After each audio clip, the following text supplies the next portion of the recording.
नमस्कार, सत श्री अकाल दोस्तों, बहुत बहुत स्वागत है ਤੁਹਾਡਾ MH1 ਪ੍ਰਾਈਮ ਤੇ। मैं हाँ दीपक अरोड़ा।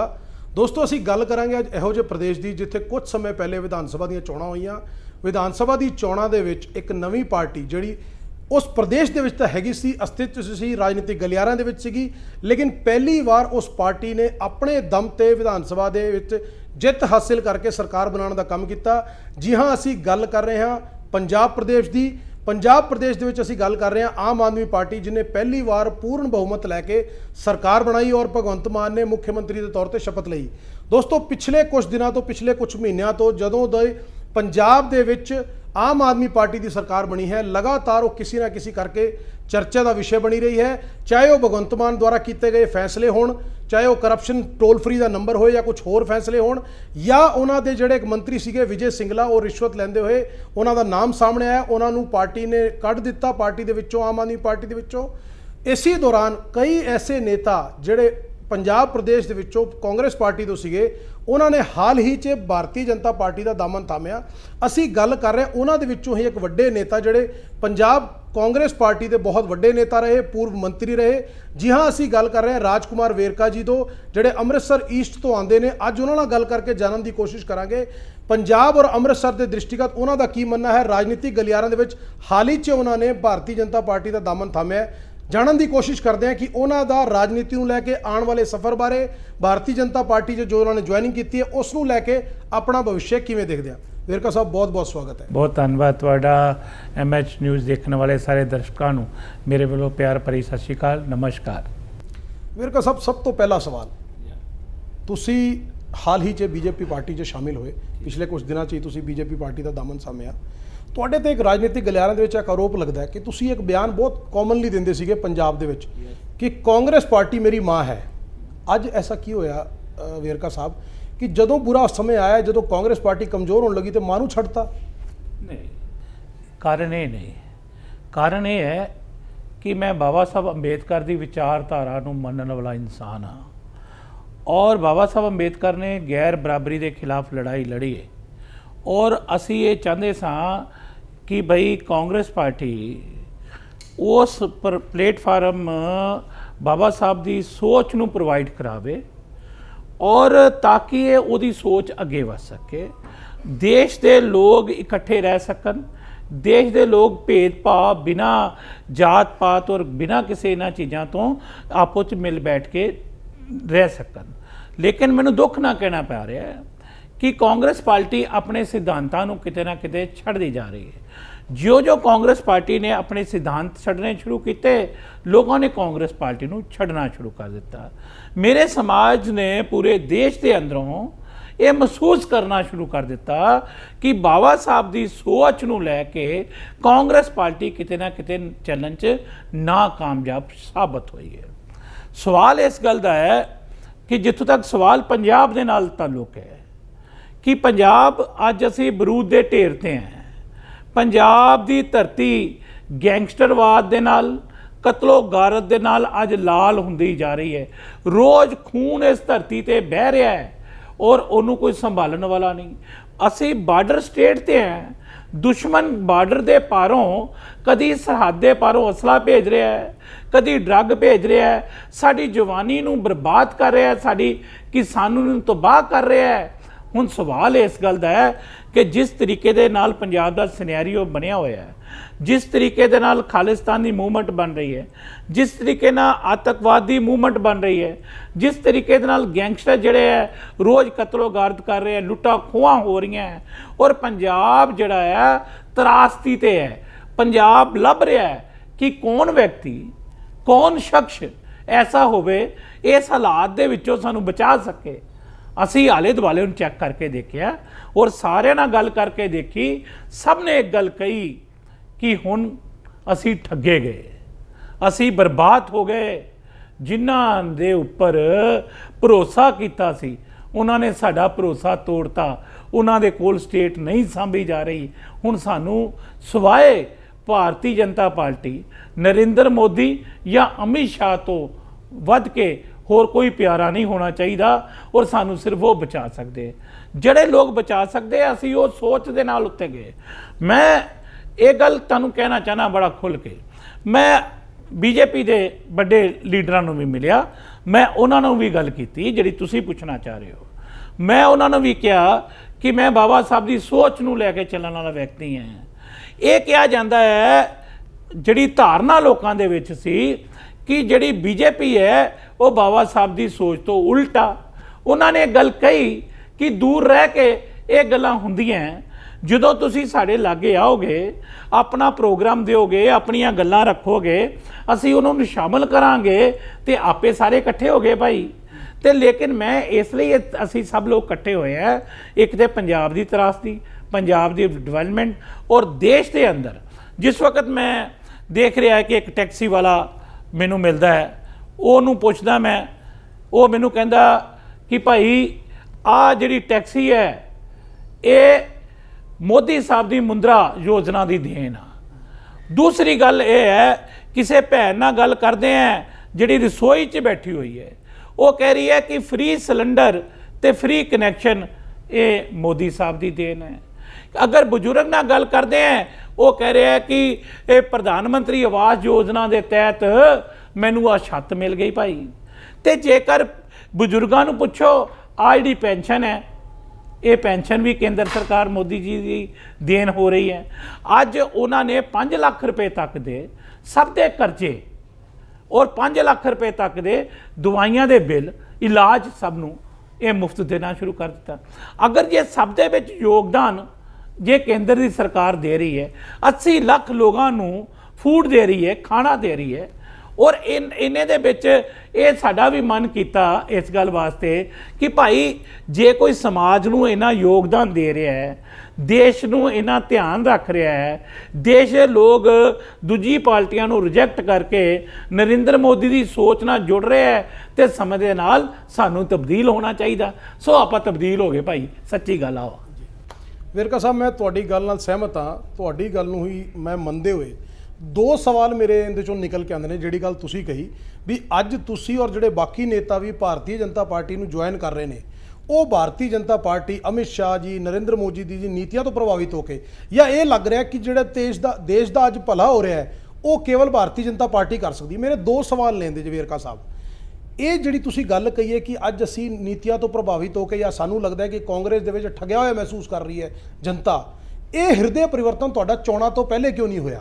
ਵੀ ਚੋਣ ਤਾਂ 3 ਮਹੀਨੇ ਪਹਿਲੇ ਹੀ ਹੋਏ, ਤੁਸੀਂ ਸਰਕਾਰ ਦਾ ਹਿੱਸਾ ਸੀ। ਪਹਿਲਾ ਸਵਾਲ ਕਿ ਤੁਹਾਡਾ ਹਿਰਦੇ ਪਰਿਵਰਤਨ ਚੋਣਾਂ ਦੇ ਬਾਅਦ ਹੀ ਕਿਉਂ ਹੈ, ਜਦੋਂ ਤੁਹਾਨੂੰ ਲੱਗਿਆ ਕਿ ਕਾਂਗਰਸ ਪਾਰਟੀ ਦੇ ਹੱਥੋਂ ਸੱਤਾ ਚਲੀ ਗਈ, ਹੁਣ ਸਾਨੂੰ ਵਿਪਕਸ਼ 'ਚ ਬਹਿਣਾ ਪਏਗਾ, ਸਾਡੇ ਹੱਥ ਪੱਲੇ ਕੁਛ ਨਹੀਂ, ਇਹ ਹਿਰਦੇ ਪਰਿਵਰਤਨ ਉਦੋਂ ਕਿਉਂ ਹੋਇਆ? ਦੂਸਰਾ ਸਵਾਲ, ਜਦੋਂ ਤੁਸੀਂ ਕਾਂਗਰਸ ਪਾਰਟੀ ਦਾ ਹਿੱਸਾ ਸੀਗੇ, ਤੁਸੀਂ ਕੈਬਨਿਟ ਮੰਤਰੀ ਸੀਗੇ ਚੰਨੀ ਸਰਕਾਰ ਦੇ ਵਿੱਚ, ਉਦੋਂ ਵੀ ਤੁਹਾਨੂੰ ਪਤਾ ਹੈਗਾ ਪੰਜਾਬ ਦੇ ਵਿੱਚ ਮੁੱਖ ਮੁੱਦੇ ਸੀਗੇ ਜਿਹੜੀ ਬਾਕੀ ਪਾਰਟੀਆਂ ਚੱਕਦੀ ਰਹੀਆਂ, ਨਸ਼ੇ ਦੇ ਲਾ ਲਓ, ਨਸ਼ੇ ਪੱਤੇ ਦੇ ਲਾ ਲਓ, ਬੇਰੋਜ਼ਗਾਰੀ ਦੇ ਲਾ ਲਓ।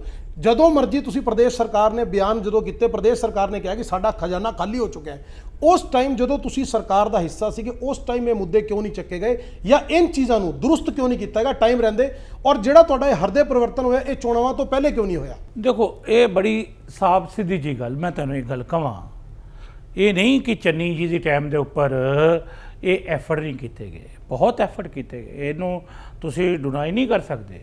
ਚੰਨੀ ਜੀ ਦੇ ਟਾਈਮ ਦੇ ਉੱਪਰ ਜਿਹੜੇ ਬਿਜਲੀ ਦੇ ਬਿੱਲ ਆ, ਪੈਟਰੋਲ ਡੀਜ਼ਲ ਦੇ ਘਟਾਏ ਗਏ ਹੈ, ਇਹ ਸਾਰੇ ਡਿਵੈਲਪਮੈਂਟ ਦੇ ਕੰਮ ਬਹੁਤ ਸਾਰੇ ਚੰਨੀ ਦੇ ਟਾਈਮ ਤੇ ਹੋਏ, ਨਹੀਂ ਕਿ ਕੰਮ ਨਹੀਂ ਹੋਏ।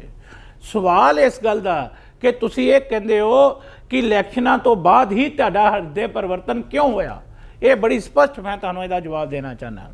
ਪਹਿਲੀ ਗੱਲ ਆ ਕਿ ਅਗਰ ਮੈਨੂੰ ਕੋਈ ਲੋਭ ਲਾਲਚ ਹੁੰਦਾ ਤੇ ਮੈਂ 5 ਸਾਲ ਤੋਂ ਕੈਪਟਨ ਅਮਰਿੰਦਰ ਸਿੰਘ ਦੇ ਨਾਲ ਸੀ, ਮੇਰੇ ਤੋਂ ਸਾਰੇ ਜੂਨੀਅਰ ਮਿਨਿਸਟਰ ਬਣਾਏ ਗਏ ਸੀ, ਲੇਕਿਨ ਮੈਂ ਤੇ ਕੋਈ ਵਫਾਦਾਰੀ ਨਹੀਂ ਛੱਡੀ, ਮੈਂ ਤੇ ਕੋਈ ਬੇਵਫਾਈ ਨਹੀਂ ਕੀਤੀ, ਪਾਰਟੀ ਨੂੰ ਡਿਫੈਂਡ ਕਰਦਾ ਰਿਹਾ, ਸਰਕਾਰ ਨੂੰ ਡਿਫੈਂਡ ਕਰਦਾ ਰਿਹਾ। ਹੁਣ ਤੁਸੀਂ ਪੁੱਛੋਗੇ ਕਿ ਫਿਰ ਉਹਦੇ ਬਾਅਦ ਹਿਰਦੇ ਪਰਿਵਰਤਨ ਦਾ ਸਵਾਲ ਕਿਉਂ ਆਇਆ? ਕਿ ਜਿਸ ਵਕਤ ਪੰਜਾਬ ਡੋਲ ਗਿਆ, ਜਿਸ ਵਕਤ ਪੰਜਾਬ ਤਰਾਸਦੀ ਤੇ ਆ ਗਿਆ ਆਮ ਆਦਮੀ ਪਾਰਟੀ ਦੀ ਸਰਕਾਰ ਤੋਂ ਬਾਅਦ, ਜਿਸ ਵਕਤ ਪੰਜਾਬ ਘਬਰਾਉਣ ਲੱਗ ਪਿਆ, ਪੰਜਾਬ ਖੂਨੋ ਖੂਨ ਲਹੂ ਲਹਾਨ ਹੋਣ ਲੱਗ ਗਿਆ, ਤੇ ਐਸੇ ਦੇ ਵਿੱਚ ਸਭ ਲੋਕ ਸੋਚ ਰਹੇ ਸੀ ਕਿ ਹੁਣ ਪੰਜਾਬ ਨੂੰ ਕੌਣ ਬਚਾਏ ਭਾਈ।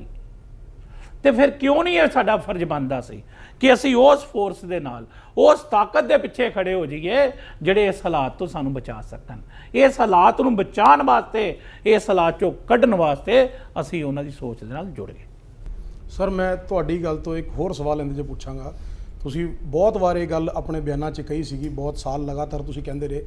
ਇੱਕ ਗੱਲ ਤੁਸੀਂ ਹੋਰ ਕਹੀ ਕਿ ਜਦੋਂ ਤੁਸੀਂ ਕੈਪਟਨ ਅਮਰਿੰਦਰ ਮੁੱਖ ਮੰਤਰੀ ਸੀਗੇ, ਉਹਦੇ ਵਿੱਚ ਤੁਹਾਨੂੰ ਬਾਕੀ ਜਿਹੜੇ ਤੁਹਾਡੇ ਤੋਂ ਜੂਨੀਅਰ ਵੀ ਸੀਗੇ ਉਹਨਾਂ ਨੂੰ ਮੰਤਰੀ ਪਦ ਬਣਾਇਆ ਗਿਆ, ਤੁਸੀਂ ਉਦੋਂ ਕੋਈ ਲੋਭ ਲਾਲਚ ਨਹੀਂ ਕੀਤਾ, ਪਾਰਟੀ ਨਹੀਂ ਛੱਡੀ, ਕਿਉਂਕਿ ਉਦੋਂ ਤਾਂ ਤੁਹਾਡੇ ਮਨ 'ਚ ਇਹ ਵੀ ਗੱਲ ਹੋ ਸਕਦੀ ਹੈ ਵੀ ਅੱਜ ਸਰਕਾਰ ਬਣੀ ਹੈ, ਅੱਜ 5 ਸਾਲ ਸਰਕਾਰ ਬਣੀ ਹੈ, ਤਾਂ ਅੱਗੇ ਕੋਈ ਮੇਰੇ ਵਾਸਤੇ ਸਕੋਪ ਹੋ ਸਕਦਾ ਜਾਂ ਬਾਕੀ ਨੇਤਾਵਾਂ ਵਾਸਤੇ ਸਕੋਪ ਹੋ ਸਕਦਾ, ਤਾਂ ਉਸ ਟਾਈਮ ਛੋੜਨਾ ਬਣਦਾ ਨਹੀਂ ਸੀਗਾ। ਲੇਕਿਨ ਜਿਹੜੀ ਦੂਸਰੀ ਮਹੱਤਵਪੂਰਨ ਜਿਹੜੀ ਗੱਲ ਤੁਸੀਂ ਇਹ ਕਹਿ ਰਹੇ ਹੋ ਕਿ ਬਈ ਜਿਹੜੀ ਤੁਸੀਂ ਗੱਲ ਕਹੀ ਹੈ ਪਾਰਟੀ ਬਾਰੇ ਕਿ ਭਾਰਤੀ ਜਨਤਾ ਪਾਰਟੀ ਨਾਲ, ਮੈਂ ਸਿਰਫ ਇੰਨਾ ਜਾਣਨਾ ਚਾਹੁੰਦਾ ਵੀ ਇੱਕ ਸਿੰਪਲ ਜਿਹਾ ਐਗਜ਼ਾਮਪਲ ਤੁਹਾਨੂੰ ਮੈਂ ਦਿਆਂਗਾ।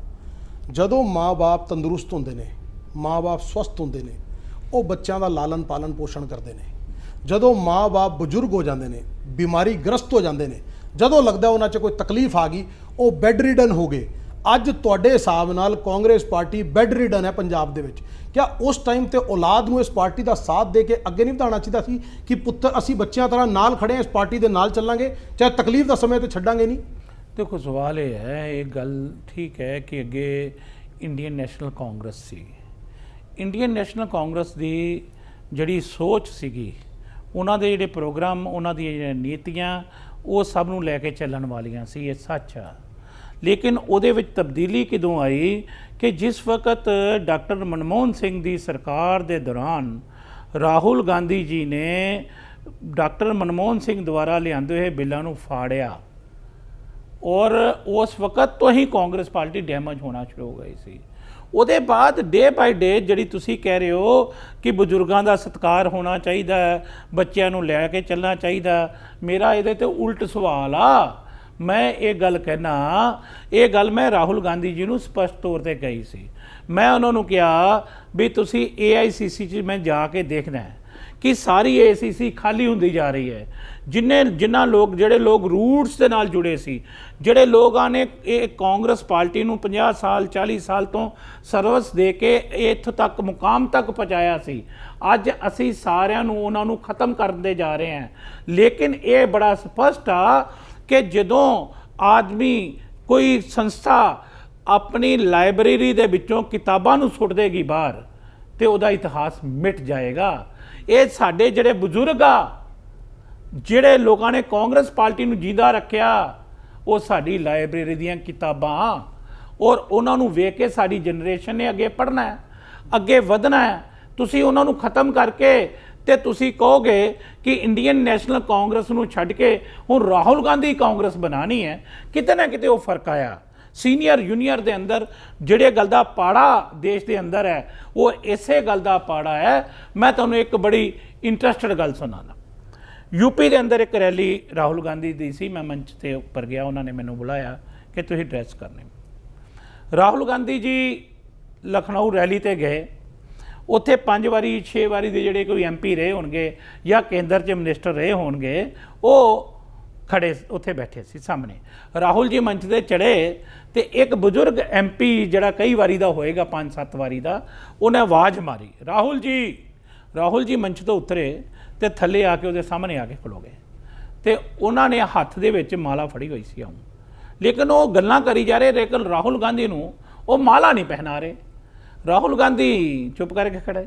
ਆਖਰ ਉਸ ਬਜ਼ੁਰਗ ਲੀਡਰ ਜਿਹੜਾ ਕਾਂਗਰਸ ਦਾ ਕਈ ਵਾਰੀ ਦਾ MP, ਉਹਨੇ सवाल किया कि राहुल जी, आप सोच रहे होंगे ये माला मैं आपको क्यों नहीं डाल रहा, ये माला मैं आपके लिए नहीं लेके आया, ये माला मैं आपके कंप्यूटर के लिए लेके आया हूँ, जो बताता है कौन जीत सकता है, कौन हार सकता है।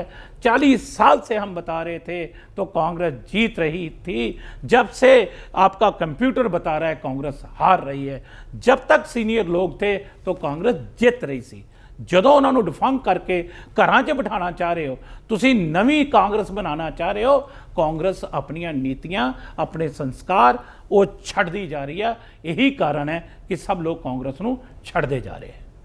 ਤੁਹਾਡੀ ਗੱਲ ਤੋਂ ਮੈਂ ਸਹਿਮਤ ਹਾਂ ਵੇਰਕਾ ਸਾਹਿਬ ਕਿ ਤੁਹਾਡਾ ਮੰਨਣਾ ਇਹ ਹੈ ਜਾਂ ਲੋਕਾਂ ਦਾ ਮੰਨਣਾ ਇਹ ਹੈ ਕਿ ਜਿਹੜੇ ਜਿਸ ਤਰ੍ਹਾਂ ਤੁਸੀਂ ਐਗਜ਼ਾਮਪਲ ਵੀ ਦਿੱਤਾ ਕਿ ਲਾਇਬ੍ਰੇਰੀ ਦੇ ਵਿੱਚ ਜਿਹੜੀਆਂ ਪੁਰਾਣੀਆਂ ਕਿਤਾਬਾਂ ਸੀਗੀਆਂ, ਜਿਹੜੀ ਕਾਂਗਰਸ ਪਾਰਟੀ ਦੀ ਨੀਂਹ ਸੀਗੀ, ਧਰੋਹਰ ਸੀਗੀ, ਉਹਨਾਂ ਨੂੰ ਕੱਢ ਕੇ ਸੁੱਟਿਆ ਜਾਣ ਲੱਗ ਪਿਆ, ਪਾਰਟੀ ਤੋਂ ਬਾਹਰ ਕੀਤਾ ਜਾਣ ਲੱਗ ਪਿਆ, ਜਿਸ ਕਰਕੇ ਕਾਂਗਰਸ ਪਾਰਟੀ ਦੀ ਨੀਂਹ ਕਮਜ਼ੋਰ ਹੋ ਗਈ। ਔਰ ਤੁਸੀਂ ਸਿੱਧੇ ਤੌਰ ਤੇ ਕਹਿ ਰਹੇ ਹੋ ਕਿ ਉਹਦਾ ਜਿਹੜਾ ਕਾਰਨ ਹੈਗਾ ਉਹ ਰਾਹੁਲ ਗਾਂਧੀ ਦੀ ਜਿਹੜਾ ਦੂਰਦ੍ਰਿਸ਼ਟੀ ਹੈ, ਵਿਜ਼ਨ ਹੈ ਜਿਹੜਾ ਪਾਰਟੀ ਨੂੰ ਲੈ ਕੇ ਚੱਲਣ ਦੀ, ਉਸ ਕਰਕੇ ਕਾਂਗਰਸ ਪਾਰਟੀ ਦੀ ਅੱਜ ਇਹ ਸਥਿਤੀ ਹੈ। ਮੈਂ ਮੰਨ ਲਈ ਤੁਹਾਡੀ ਗੱਲ। ਚਲੋ ਗੱਲ ਕਰਦੇ ਹਾਂ ਆਪਾਂ ਪੰਜਾਬ ਕਾਂਗਰਸ ਦੀ। ਪੂਰੇ ਦੇਸ਼ ਦੇ ਵਿੱਚ ਤਾਂ ਕਾਂਗਰਸ ਦੇ ਵਿੱਚ ਹੋ ਸਕਦਾ ਹੈ ਕਿ ਰਾਹੁਲ ਗਾਂਧੀ ਦੀ ਨੀਤੀਆਂ ਜਾਂ ਉਹਨਾਂ ਦੀ ਜਿਹੜੀ ਸੋਚ ਹੋਵੇ, ਜੋ ਗੱਲ ਹੋਵੇ, ਉਹਨਾਂ ਦੇ ਗਲਤ ਡਿਸੀਜਨ ਹੋਣ, ਜਿਸ ਕਰਕੇ ਕਾਂਗਰਸ ਪਾਰਟੀ ਅੱਜ ਜੋ ਹੈ ਨਾ ਬਿਲਕੁਲ ਇੱਕ ਹਾਸ਼ੀਏ ਤੇ ਖੜੀ ਹੈ। ਗੱਲ ਕਰਦੇ ਹਾਂ ਅਸੀਂ ਪੰਜਾਬ ਕਾਂਗਰਸ ਦੀ। ਪੰਜਾਬ ਕਾਂਗਰਸ ਦੇ ਵਿੱਚ ਬੜੇ ਟਾਈਮ ਤੋਂ, ਬੜੇ ਲੰਬੇ ਸਮੇਂ ਤੋਂ ਇਹ ਪ੍ਰੋਬਲਮ ਦੇਖਣ ਨੂੰ ਮਿਲਦੀ ਰਹੀ ਕਿ ਪਹਿਲੇ ਕੈਪਟਨ ਅਮਰਿੰਦਰ ਸਿੰਘ ਦਾ ਰਜਿੰਦਰ ਕੌਰ ਭੱਠਲ ਦੇ ਨਾਲ ਕਲੇਸ਼ ਰਿਹਾ, ਉਹਨਾਂ ਦੇ ਨਾਲ ਈਗੋ ਕਲੈਸ਼ਿਸ ਰਹੇ। ਹੁਣ ਇਹ ਪਿਛਲੇ ਸਮੇਂ ਤੋਂ ਨਵਜੋਤ ਸਿੰਘ ਸਿੱਧੂ ਜੀ ਔਰ ਅਮਰਿੰਦਰ ਸਿੰਘ ਜੀ, ਕੈਪਟਨ ਅਮਰਿੰਦਰ ਸਿੰਘ ਜੀ ਦੇ ਈਗੋ ਕਲੈਸ਼ਿਸ ਰਹੇ। ਇਹ ਕੀ ਕਾਰਨ ਹੈ ਕਿ ਇਹ ਜਿਹੜਾ ਦੀਮਕ ਹੈਗਾ ਇਹ ਕਾਂਗਰਸ ਪਾਰਟੀ ਦੇ ਵਿੱਚ ਹਮੇਸ਼ਾ ਦੇਖਣ ਨੂੰ ਮਿਲਦਾ ਹੈ। ਔਰ ਇਹ ਸਿਰਫ ਪੰਜਾਬ ਕਾਂਗਰਸ ਦੀ ਗੱਲ ਨਹੀਂ ਹੈ, ਇਹ ਹਰ ਪ੍ਰਦੇਸ਼ ਦੀ ਗੱਲ ਹੈ। ਉੱਥੇ ਤਾਂ ਇੱਕੋ ਹੀ ਮੁਖੀਆ ਸੀਗਾ, ਉੱਥੇ ਦਾ ਮੁਖੀਆ ਕੈਪਟਨ ਅਮਰਿੰਦਰ ਸੀਗਾ, ਉਹ ਇਸ ਚੀਜ਼ ਨੂੰ ਦੂਰ ਕਿਉਂ ਨਹੀਂ ਕਰ ਸਕੇ, ਇਸ ਈਗੋ ਕਲੈਸ਼ਿਸ ਨੂੰ ਖਤਮ ਕਿਉਂ ਨਹੀਂ ਕਰ ਸਕੇ ਔਰ ਪਾਰਟੀ ਨੂੰ ਇਕਜੁੱਟ ਕਿਉਂ ਨਹੀਂ ਕਰ ਸਕੇ? ਅਗਰ ਨਵਜੋਤ ਸਿੰਘ ਸਿੱਧੂ ਦੇ ਨਾਲ ਈਗੋ ਕਲੈਸ਼ਿਸ ਸੀਗੇ, ਉਹਨਾਂ ਨੂੰ ਮਨਾਉਂਦੇ, ਨਾਲ ਲੈ ਕੇ ਚੱਲਦੇ, ਔਰ ਅੱਜ ਸ਼ਾਇਦ ਕਾਂਗਰਸ ਪਾਰਟੀ ਦੀ ਹਾਲਤ ਨਾ ਹੁੰਦੀ। ਉਹਦੇ ਵਿੱਚ ਤਾਂ ਰਾਹੁਲ ਗਾਂਧੀ ਦਾ ਹੱਥ ਨਹੀਂ ਸੀਗਾ। ਉਹਦੇ ਵਾਸਤੇ ਕੀ ਕਹਿਣਾ ਚਾਹੋਗੇ ਤੁਸੀਂ? ਦੇਖੋ, ਮੈਂ ਮਹਿਸੂਸ ਕਰਦਾ ਹਾਂ ਕਿ ਜਿਹੜਾ ਕਾਂਗਰਸ ਪਾਰਟੀ ਦਾ ਨੇਤਰਤਵ ਹੈ, ਉਹਦੀ ਰਿਸਪੌਂਸਿਬਿਲਟੀ ਬਣਦੀ ਹੈ ਕਿ ਉਹ ਸਭ ਲੋਕਾਂ ਨੂੰ ਇਕੱਠਿਆਂ ਚੱਲਣ ਦਾ ਨਿਰਦੇਸ਼ ਦੇਵੇ।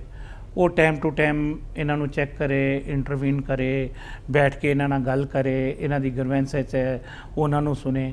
ਲੇਕਿਨ ਮੈਂ ਇਹ ਮਹਿਸੂਸ ਕਰਦਾ ਹੈ ਕਿ ਕਾਂਗਰਸ ਦਾ ਨੇਤਰਤਵ ਸੀ ਰਾਹੁਲ ਗਾਂਧੀ ਜੀ। ਅਸੀਂ ਲੋਕ ਤਾਂ 10-10 ਸਾਲ AICC ਵਾਲੇ ਲੋਕ ਹਾਂ ਜਿਹੜੇ ਉੱਥੋਂ ਕੱਟ ਕੇ ਆਏ हैं। ਲੇਕਿਨ ਅੱਜ ਦੀ ਡੇਟ ਦੇ ਅੰਦਰ ਵੀ ਰਾਹੁਲ ਗਾਂਧੀ ਨੂੰ ਕਿਸੇ ਵੀ ਨੇਤਾ ਨੂੰ ਮਿਲਣਾ ਹੋਵੇ ਤੇ ਸਾਲ-ਸਾਲ ਭਰ ਟਾਈਮ ਨਹੀਂ ਮਿਲਦਾ ਪਿਆ। ਇਹ ਕਾਰਨ ਹੈ ਕਿ ਜਦੋਂ ਕਮਿਊਨੀਕੇਸ਼ਨ ਗੈਪ ਹੋਏਗਾ ਨਾ ਤੇ ਗਲਤਫਹਿਮੀਆਂ ਵੱਧਦੀਆਂ। ਜਦੋਂ ਤੁਸੀਂ ਆਪੋ 'ਚ ਮਿਲ ਬੈਠ ਕੇ ਗੱਲ ਕਰ ਲੈਂਦੇ ਹੋ, ਉਦੋਂ ਗਲਤਫਹਿਮੀਆਂ ਦੂਰ ਹੋ ਜਾਂਦੀਆਂ। ਮੈਂ ਇਹ ਮਹਿਸੂਸ ਕਰਦਾ ਹਾਂ ਕਿ ਬਈ ਜਿਹੜਾ ਜਿਹਨੂੰ ਤੁਸੀਂ ਕਹਿ ਰਹੇ ਸੀ ਉਹ ਕਿ ਸੋਨੀਆ ਗਾਂਧੀ ਤੱਕ ਤੇ ਹਾਈ ਕਮਾਂਡ ਸੀ। ਮੈਂ ਤੁਹਾਨੂੰ ਇੱਕ ਗੱਲ ਕਹਾਂ, सोनिया गांधी तक हाई कमांड सी, फिर राहुल गांधी आए, पहले हाई कमांड, फिर लो कमांड, फिर नो कमांड। वो कमांड खत्म हो गई। वो कमांड खत्म होने का कारण सिर मोटा जिहा ये होया कि ये फिर आपोताप पै गई। एक दूसरे के कपड़े कांग्रेसी फाड़ने शुरू करते, एक दूसरे को गालां कढ़नियां, एक दूसरे की बदनामियां करनियां, सड़कों के उपर मीडिया के विच आके इन्हां चीज़ों नूं करना। इस काटो क्लेश तो मैं बहुत घबराउण वाला इंसान है। असी पीसफुल जिंदगी जीने वाले लोग हाँ। ये सारिया चीज़ों नूं आपस च लड़ते मरते आए लोग, इसलिए इन्हों छड्ड के मैं साइड ते होया। लेकिन मैं एक गल जरूर कहना चाहना कि अज दी जिम्मेवारी जिहड़ी है वो सब लोगों की ये बनती है कि जे कांग्रेस पार्टी आपो दे विच ना लड़ फाया होंदी तो लोग शायद उन्होंने विश्वास कर लेंदे। लोग इसलिए सोचन लग गए यार ये तो आपो जी लड़नों बाज नहीं होंदे, इन्होंने किहड़ी सरकार चलाउणी है। यही गल का कारण होया कि बहुत चंगे फैसले होंदे सी, उत्ते क्रिटिसिजम हो जांदा सी। कोई एक आदमी चंगी गल करदा सी, उहदी गल नूं बुरियां कहण दी कोशिश करनी। लेकिन मैं ये महसूस कीती है कि उत्थे डिसिपलिन नाल दी कोई चीज़ नहीं रह गई। और भारतीय जनता पार्टी च डिसिपलिनल फोर्स है और इत्थे फिर भी किसी एक दूसरे की रिस्पैक्ट की गल की जाती है। जो उत्थे रिस्पैक्ट खत्म हो गई, उत्थे आपो ताप पै गई कांग्रेस के अंदर, जिन्हों कहते ना कि जो आपो अपनी पै गई तो धी मां नूं लुट के लै गई। ये आपो आप कांग्रेस च पै गई सी। यही गल का कारण है कि साडे बड़े जिहड़े लोग सीगे, जिहड़े आराम नाल जिंदगी बसर करना चाहते हैं, मेहनत दे नाल रोटी खाना चाहते हैं, वो लोग जिहड़े वफादारी दे नाल पार्टी दे विच लगे सी, वो फिर छड्ड के साइड ते हो गए। आ कारण है। लेकिन वेरका साहब, एक आमो खास च एक चर्चा या एक कॉमन सेइंग बड़ी जबरदस्त सीगी पंजाब कांग्रेस दे विच कि पंजाब दे विच जिहड़ी सरकार चल रही है वो कैप्टन अमरिंदर दी सरकार है, वो कांग्रेस पार्टी दी सरकार नहीं है। ये आमो खास च चर्चा का अमूमन ये विषय रहिंदा सीगा कि जो फैसला कैप्टन अमरिंदर ने पंजाब कांग्रेस च ले लिया वो पत्थर की लकीर है, उन्होंने हाईकमान नहीं बदल सकती। कि तुसीं नहीं मनदे कि कित्थे ना कित्थे कैप्टन अमरिंदर तो भी चूक हुई है अपने सारे साथियों को नाल लैके चलण च। ये पंजाब प्रदेश को नवे आयाम ते ले जाने वास्ते तुहानूं नहीं लगता कि कैप्टन अमरिंदर जो कि इन्नी उन्हां दी राजनीतिक विरासत है, इन्नी सूझवान आदमी ने, किन्ने बार मुख्यमंत्री है, तुहानूं नहीं लगता कि कित्थे उन्हां दी भी चूक रही? मैं महसूस करदा कि कमियां बहुत सारियां रहियां होणगीਆਂ, लेकिन की हुंदा है कि जिहड़ा कमियां नूं देखण वाला उपर जज हुंदा है। मैं समझना वो सिस्टम फेल हो गया सी, जिहड़ी मैं गल कह रहा कि मेरे च कमियां आ। CCTV फेल हो गया और उसने ऊपर चेक ही नहीं किया। CCTV देख नहीं सकिया कि हो की रहा, देखिया रिकॉर्डिंग देख लेंदा तो ठीक ना ना ना ना ना ਉਹ ਸੈਟੇਲਾਈਟ ਤੋਂ ਵੀ ਵੇਖ ਲੈਂਦੇ ਹੁੰਦੇ ਸੀ, ਲੇਕਿਨ ਫੇਲ ਹੋ ਗਏ। ਕੈਪਟਨ ਅਮਰਿੰਦਰ ਦੇ ਨਾਲ ਇੱਕ ਦੂਜੇ ਬੜੇ ਨੇਤਾ ਜਿਹੜੇ ਪਿਛਲੇ ਦਿਨੋਂ ਬਹੁਤ ਚਰਚਾ 'ਚ ਰਹੇ, ਵੈਸੇ ਤਾਂ ਹਿੰਦੁਸਤਾਨ 'ਚ ਉਹਨਾਂ ਦੀ ਹੱਸੀ ਦੇ ਵੀ ਬੜੇ ਚਰਚੇ ਨੇ। ਗੱਲ ਕਰਦੇ ਹਾਂ ਨਵਜੋਤ ਸਿੰਘ ਸਿੱਧੂ ਦੀ। ਨਵਜੋਤ ਸਿੰਘ ਸਿੱਧੂ ਦਾ ਤੁਹਾਨੂੰ ਕੀ ਲੱਗਦਾ ਜੋ ਉਹਨਾਂ ਦਾ ਰੋਲ ਰਿਹਾ ਇਹ ਪਿਛਲੇ ਦੌਰਾਨ, ਜਿਸ ਤਰ੍ਹਾਂ ਵਾਰ-ਵਾਰ ਹਾਈਕਮਾਂਡ ਕੋਲ ਜਾਣਾ, ਪ੍ਰੈਸ਼ਰ ਬਣਾਉਣਾ, ਉਪਰੀ ਪ੍ਰੈਸ਼ਰ ਬਣਾਉਣਾ, ਕਦੀ ਰਾਜ ਸਰਕਾਰ ਤੇ ਪ੍ਰੈਸ਼ਰ ਬਣਾਉਣਾ, ਤੁਹਾਨੂੰ ਨਹੀਂ ਲੱਗਦਾ ਕਿ ਤੁਹਾਨੂੰ ਇਹ ਲੱਗਦਾ ਕਿ ਕਿੱਥੇ ਮਹਿਸੂਸ ਹੁੰਦਾ ਵੀ ਨਵਜੋਤ ਸਿੰਘ ਸਿੱਧੂ ਦਾ ਵੀ ਜੋ ਰੋਲ ਰਿਹਾ ਪਿਛਲੇ ਦੌਰਾਨ ਸਾਲ 2 ਸਾਲ 2.5 ਸਾਲ ਦੇ ਦੌਰਾਨ ਜੋ ਪ੍ਰਦੇਸ਼ ਕਾਂਗਰਸ 'ਚ ਉਹਨੇ ਵੀ ਕਿੱਥੇ ਨਾ ਕਿੱਥੇ ਨੁਕਸਾਨ ਪਹੁੰਚਾਇਆ ਕਾਂਗਰਸ ਨੂੰ? ਮੈਂ ਮਹਿਸੂਸ ਕਰਦਾ ਕਿ ਮੈਂ ਤੁਹਾਨੂੰ ਇੱਕ ਗੱਲ ਕਹੀ ਕਿ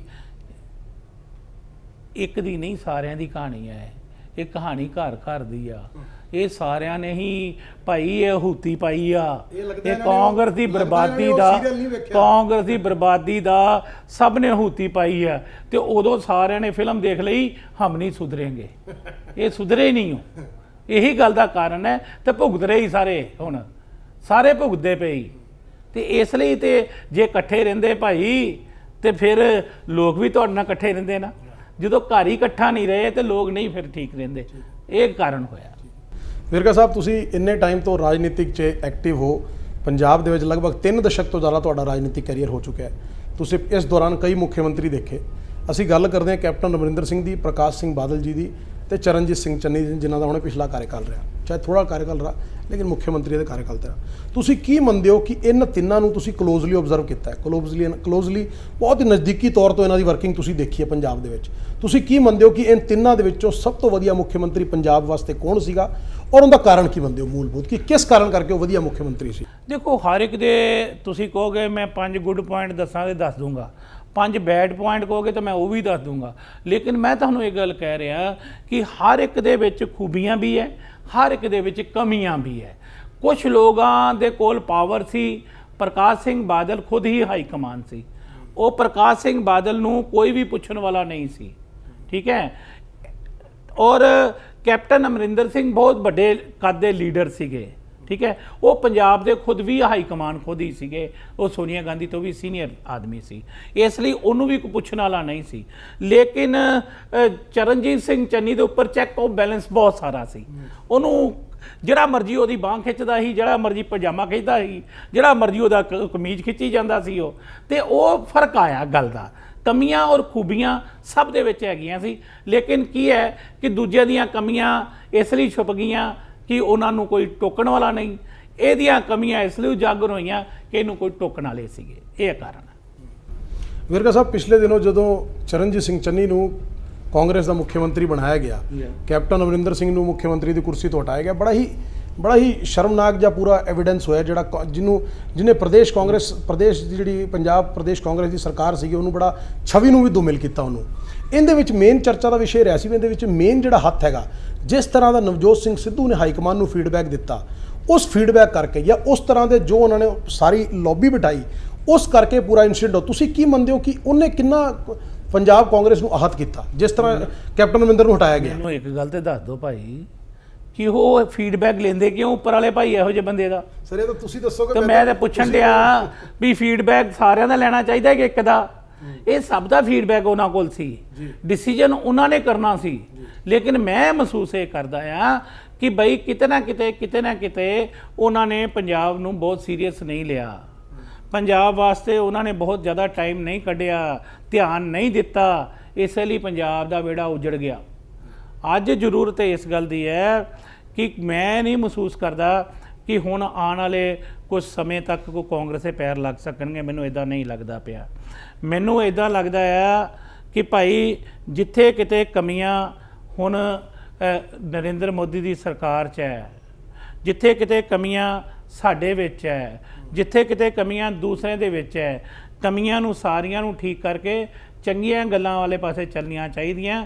ਮੈਂ ਮਹਿਸੂਸ ਕਰਦਾ ਹਾਂ ਕਿ ਨਰਿੰਦਰ ਮੋਦੀ ਦੀ ਸਰਕਾਰ ਦੀਆਂ ਨੀਤੀਆਂ ਉਹ ਸਾਰੀਆਂ ਪਾਰਟੀਆਂ ਤੋਂ ਇਸ ਵੇਲੇ ਬੈਟਰ ਨੀਤੀਆਂ, ਜਿਹੜੀ ਪੂਰੀ ਦੁਨੀਆ ਸ਼ਲਾਘਾ ਕਰਦੀ ਹੈ, ਪੂਰੀ ਦੁਨੀਆ ਉਹਨਾਂ ਦਾ ਲੋਹਾ ਮੰਨ ਰਹੀ ਹੈ। ਤੇ ਮੈਂ ਤਾਂ ਤੈਨੂੰ ਇਹ ਗੱਲ ਕਹੀ ਹੈ ਕਿ ਜਦੋਂ ਬਈ ਪੂਰੇ ਦੇਸ਼ ਦੀ ਲੋਕ ਇਸ ਗੱਲ ਨੂੰ ਅਸੈਪਟ ਕਬੂਲ ਕਰ ਲੈਣ ਤੇ ਫਿਰ ਸਾਨੂੰ ਵੀ ਕਹਿਣਾ ਚਾਹੀਦਾ ਕਬੂਲ ਹੈ, ਕਬੂਲ ਹੈ, ਕਬੂਲ ਹੈ। ਕੀ ਫਰਕ ਪੈਂਦਾ? ਵਿਰਕਾ ਸਾਹਿਬ, ਇੱਕ ਹੋਰ ਬੜਾ ਮਹੱਤਵਪੂਰਨ ਸਵਾਲ, ਜਦੋਂ ਤੁਸੀਂ ਪੰਜਾਬ ਕਾਂਗਰਸ ਦੇ ਵਿੱਚ ਅਮਰਿੰਦਰ ਸਰਕਾਰ ਦੇ ਵਿੱਚ ਤੁਸੀਂ ਕਾਂਗਰਸ ਪਾਰਟੀ ਤਰਫੋਂ ਵਿਧਾਇਕ ਰਹੇ ਤੇ ਮੰਤਰੀ ਵੀ ਬਣੇ ਚੰਨੀ ਸਰਕਾਰ 'ਚ, ਚੰਨੀ ਦੇ ਟਾਈਮ 'ਚ। ਇਹਦੇ 'ਚ ਇੱਕ ਸਵਾਲ ਨਿਕਲ ਕੇ ਆਉਂਦਾ, ਜਦੋਂ ਤੁਸੀਂ ਕੈਪਟਨ ਸਾਹਿਬ ਦੇ ਬੜੇ ਕਰੀਬੀ ਮੰਨੇ ਜਾਂਦੇ ਸੀਗੇ, ਲੇਕਿਨ ਜਦੋਂ ਕੈਪਟਨ ਸਾਹਿਬ ਨੂੰ ਹਟਾਇਆ ਗਿਆ, ਕੈਪਟਨ ਅਮਰਿੰਦਰ ਨੂੰ ਹਟਾਇਆ ਗਿਆ ਔਰ ਉਸ ਤੋਂ ਬਾਅਦ ਚਰਨਜੀਤ ਸਿੰਘ ਚੰਨੀ ਨੂੰ ਮੁੱਖ ਮੰਤਰੀ ਬਣਾਇਆ ਗਿਆ, ਉਹਨਾਂ ਦੇ ਮੁੱਖ ਮੰਤਰੀ ਬਣਦੇ ਹੀ ਤੁਹਾਨੂੰ ਮੰਤਰੀ ਪਦ ਦਿੱਤਾ ਗਿਆ। ਤੁਹਾਨੂੰ ਕਿਵੇਂ ਲੱਗਿਆ ਇਸ ਤਰ੍ਹਾਂ ਦਾ ਕਿ ਚੰਨੀ ਜੀ ਦਾ ਇਸ ਤਰ੍ਹਾਂ ਆਉਣਾ, ਹੁਣ ਤੁਹਾਨੂੰ ਆਉਂਦੇ ਹੀ ਮੰਤਰੀ ਪਦ ਦੇਣਾ? ਤੁਹਾਡਾ ਕੀ ਇਸ ਬਾਰੇ ਕਹਿਣਾ ਹੈਗਾ? ਦੇਖੋ, ਮੇਰੇ ਮਨ ਦੇ ਅੰਦਰ ਇਹ ਗੱਲ ਨਹੀਂ, ਮੇਰੇ ਜ਼ਿਹਨ ਦੇ ਅੰਦਰ ਇੱਕ ਗੱਲ ਜ਼ਰੂਰ ਸੀਗੀ। ਉਹ ਇੰਨੀ ਕੁ ਗੱਲ ਸੀ ਕਿ ਜਿਹੜੀ ਚੀਜ਼ ਨੂੰ ਮੈਂ ਪਰਫਾਰਮ ਕਰ ਸਕਦਾ ਸੀਗਾ, ਕਿਉਂਕਿ ਮੈਂ ਨੈਸ਼ਨਲ ਲੈਵਲ 'ਤੇ ਕੰਮ ਕੀਤਾ ਹੋਇਆ। ਮੈਂ ਨੈਸ਼ਨਲ ਕਮਿਸ਼ਨ ਦਾ ਡਿਪਟੀ ਚੇਅਰਮੈਨ ਰਿਹਾ ਹੈ ਨਾ, ਯੂਨੀਅਨ ਮਿਨਿਸਟਰ ਦਾ ਮੇਰੇ ਕੋਲ ਸਟੇਟਸ ਰਿਹਾ, 2 ਟਰਮ ਉੱਥੇ ਕੱਟ ਕੇ ਆਇਆ। ਮੇਰੇ ਐਕਸਪੀਰੀਅੰਸ ਤੋਂ ਮੈਂ ਇਹ ਮਹਿਸੂਸ ਕਰ ਰਿਹਾ ਸੀ ਕਿ ਕੋਈ ਫਾਇਦਾ ਨਹੀਂ ਲਿਆਇਆ ਜਾ ਰਿਹਾ ਔਰ ਮੈਨੂੰ ਬਿਨਾਂ ਵਜ੍ਹਾ ਤੋਂ ਬੈਰਕ 'ਚ ਬੰਦ ਰੱਖਿਆ ਗਿਆ। ਇਹ ਮੇਰੇ ਮਨ 'ਚ ਬੋਝ ਸੀਗਾ। ਦੂਸਰਾ ਇਹ ਕਿ ਜਿਹੜੀ ਸੈਕਸ਼ਨ ਸੁਸਾਇਟੀ ਨੂੰ ਮੈਂ ਬਿਲੋਂਗ ਕਰਦਾ ਹਾਂ, ਉਹਨਾਂ ਦੀਆਂ ਵੀ ਬਹੁਤ ਸਾਰੀਆਂ ਆਸਾਂ ਮੇਰੇ ਉੱਪਰ ਸੀਗੀ ਕਿ ਇਹ ਸ਼ਖਸ ਕੁਝ ਬਣੇਗਾ ਤੇ ਇਹ ਸਮਾਜ ਦਾ ਕੁਝ ਭਲਾ ਹੋ ਜਾਏਗਾ, ਸਾਡੀ ਕੋਈ ਗੱਲ ਰੱਖੇਗਾ। ਲੇਕਿਨ ਉਹਨਾਂ ਦੀ ਗੱਲ ਮੈਂ ਹਰ ਪਲੇਟਫਾਰਮ ਤੇ ਰੱਖਦਾ ਰਿਹਾ, ਲੇਕਿਨ ਕਿਉਂਕਿ ਮੇਰੇ ਕੋਲ ਕੋਈ ਪਾਵਰ ਨਹੀਂ, ਮੇਰੇ ਕੋਲ ਕੰਮ ਨਹੀਂ, ਮੈਨੂੰ ਆਹ ਮਹੀਨਾ 1.5 ਮਹੀਨਾ ਸਿਰਫ ਮੰਤਰੀ ਬਣਨ ਦਾ ਮੌਕਾ ਮਿਲਿਆ ਹੈ। ਲੇਕਿਨ ਮੈਂ ਤੇ ਹਮੇਸ਼ਾ ਇਹ ਖੁਆਇਸ਼ ਰੱਖੀ ਹੈ ਮਨ ਦੇ ਅੰਦਰ ਕਿ ਮੈਨੂੰ ਕੋਈ ਮੌਕਾ ਮਿਲੇ। ਉਹ ਸਮਾਜ ਜਿਹੜਾ ਕਾਰਪੇਟ ਦੇ ਥੱਲੇ ਦੀ ਜ਼ਿੰਦਗੀ ਬਸਰ ਕਰਦਾ ਹੈ, ਜਿਹਨੂੰ ਕੋਈ ਵੇਖਦਾ ਨਹੀਂ ਹੈ, ਜਿਹੜੇ ਲੋਕਾਂ ਦੀ ਸਮਾਜਾਂ ਦੀ ਝਾਤੀ ਨਹੀਂ ਪੈਂਦੀ ਉਹਨਾਂ ਦੀ, ਉਹਨਾਂ ਨੂੰ ਦਿਖਾ ਸਕਾਂ ਸਮੱਸਿਆਵਾਂ ਉਹਨਾਂ ਦੀ ਸਮੱਸਿਆ ਦਾ ਮੈਂ ਹੱਲ ਕਰ ਸਕਾਂ। ਜਿਹਨੂੰ ਕਹਿੰਦੇ ਨੇ ਕਿ ਉਠਾ ਕੇ चांद तारे मैं सब उन गरीबों में बांट दूं, एक दिन तो आसमान का निजाम दे मेरे हाथ में।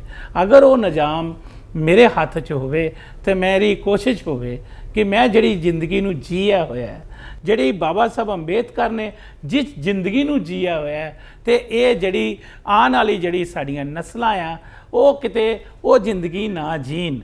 बाबा साहब अंबेडकर ने कहा कि ये आने वाली नस्लों, ये आने वाले लोगों, झेला है हमने जो कुछ वो तुम कभी ना झेलो, जो दुख था साथ अपने वो तुम्हारे करीब ना हो, झेली जो हमने पीड़ा वो तुम्हारे नसीब ना हो, तुम जिस गली से गुजरो मेला हो आसमां का, रास आए तुमको हमेशा मौसम 21वीं सदी का। बाबा साहब अंबेडकर ने उन्हां तकलीफां नूं उजागर कीता है। मैं उन्हां तकलीफां नूं देखिया है, उन्हां जख्मां नूं पूरे देश 'च घुम के देखिया है, उन्हां पीड़ां नूं देखिया है, उन्हां मावां नूं तड़फदियां देखिया है, उन्हां बजुर्गां दे लाठी दे सहारे टुटदे देखे है, उन्हां भैणां नूं तड़फदियां देखिया है जिहड़ियां रेप दे वास्ते तड़फ रहियां हैं, जालमां दे हत्थों कतल होए लोकां दे जख्मां नूं मैं जाके भी वेखिया है। और मैं नहीं चाहता हैगा कि मुड़ के इस सोसाइटी दे विच अजिहियां चीज़ां आउण, मैं उस सिस्टम दे नाल लड़ना चाहना। लेकिन यही गल दा मेरे मन च रंज सी कि मैं 5 साल तो इत्थे बैठा होया, 5 साल तो मैं कुछ कर सकदा है, लेकिन उन्होंने करन नहीं दिता जा रहा सी। लेकिन मेरी कोशिश अज इस गल दी है कि अज जिस पार्टी दे विच मैं जुड़िया, पहली गल तो यह है कि मैं भारतीय जनता पार्टी दे विच सब तो पिछली कतार दा वर्कर बन के आया और मैं सब तो छोटे वर्कर दे तौर पे मैं शामिल होया उस भारतीय जनता पार्टी दे विच। और मेरी ये ख्वाहिश है कि जदों ये हुण अंतिम सांस होवे जिंदगी दी ते मैं भारतीय जनता पार्टी च ना, आ मेरी एक ख्वाहिश है। और दूसरी मेरी ख्वाहिश है कि भारतीय जनता पार्टी ये गरीबां दी नीतियां नूं अपनावे।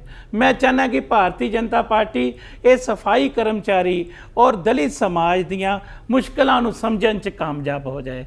और मेरी कोशिश है कि मैं उन्होंने इन्हां दी तकलीफां दस सकां, इन्हां दी तकलीफां उन्हां तक पहुँचा सकां और उहदा हल करन और मैनूं सब तो ज़्यादा खुशी होएगी। ਤਾਂ ਕਿਤੇ ਨਾ ਕਿਤੇ ਵਿਰਕਾ ਸਾਹਿਬ ਤੁਹਾਡੇ ਮਨ 'ਚ ਇਸ ਗੱਲ ਦੀ ਟੀਸ ਜ਼ਰੂਰ ਹੈ ਵੀ ਜਦੋਂ ਤੁਸੀਂ ਕੈਪਟਨ ਅਮਰਿੰਦਰ ਦੀ ਸਰਕਾਰ ਰਹੀ ਉਸ ਟਾਈਮ 5 ਸਾਲ ਤੁਹਾਨੂੰ ਸਮੇਂ ਰਹਿੰਦੇ ਮੰਤਰੀ ਪਦ ਦਿੱਤਾ ਹੁੰਦਾ, ਤੁਸੀਂ ਲੋਕਾਂ ਦੀ ਬਹੁਤ ਸੇਵਾ ਕਰ ਸਕਦੇ ਸੀ, ਜਿਹੜਾ ਤੁਹਾਨੂੰ ਅਗਰ ਮੌਕਾ ਮਿਲਦਾ ਤੁਸੀਂ ਕਰ ਸਕਦੇ ਸੀ, ਜੋ ਨਹੀਂ ਕਰ ਪਾਏ।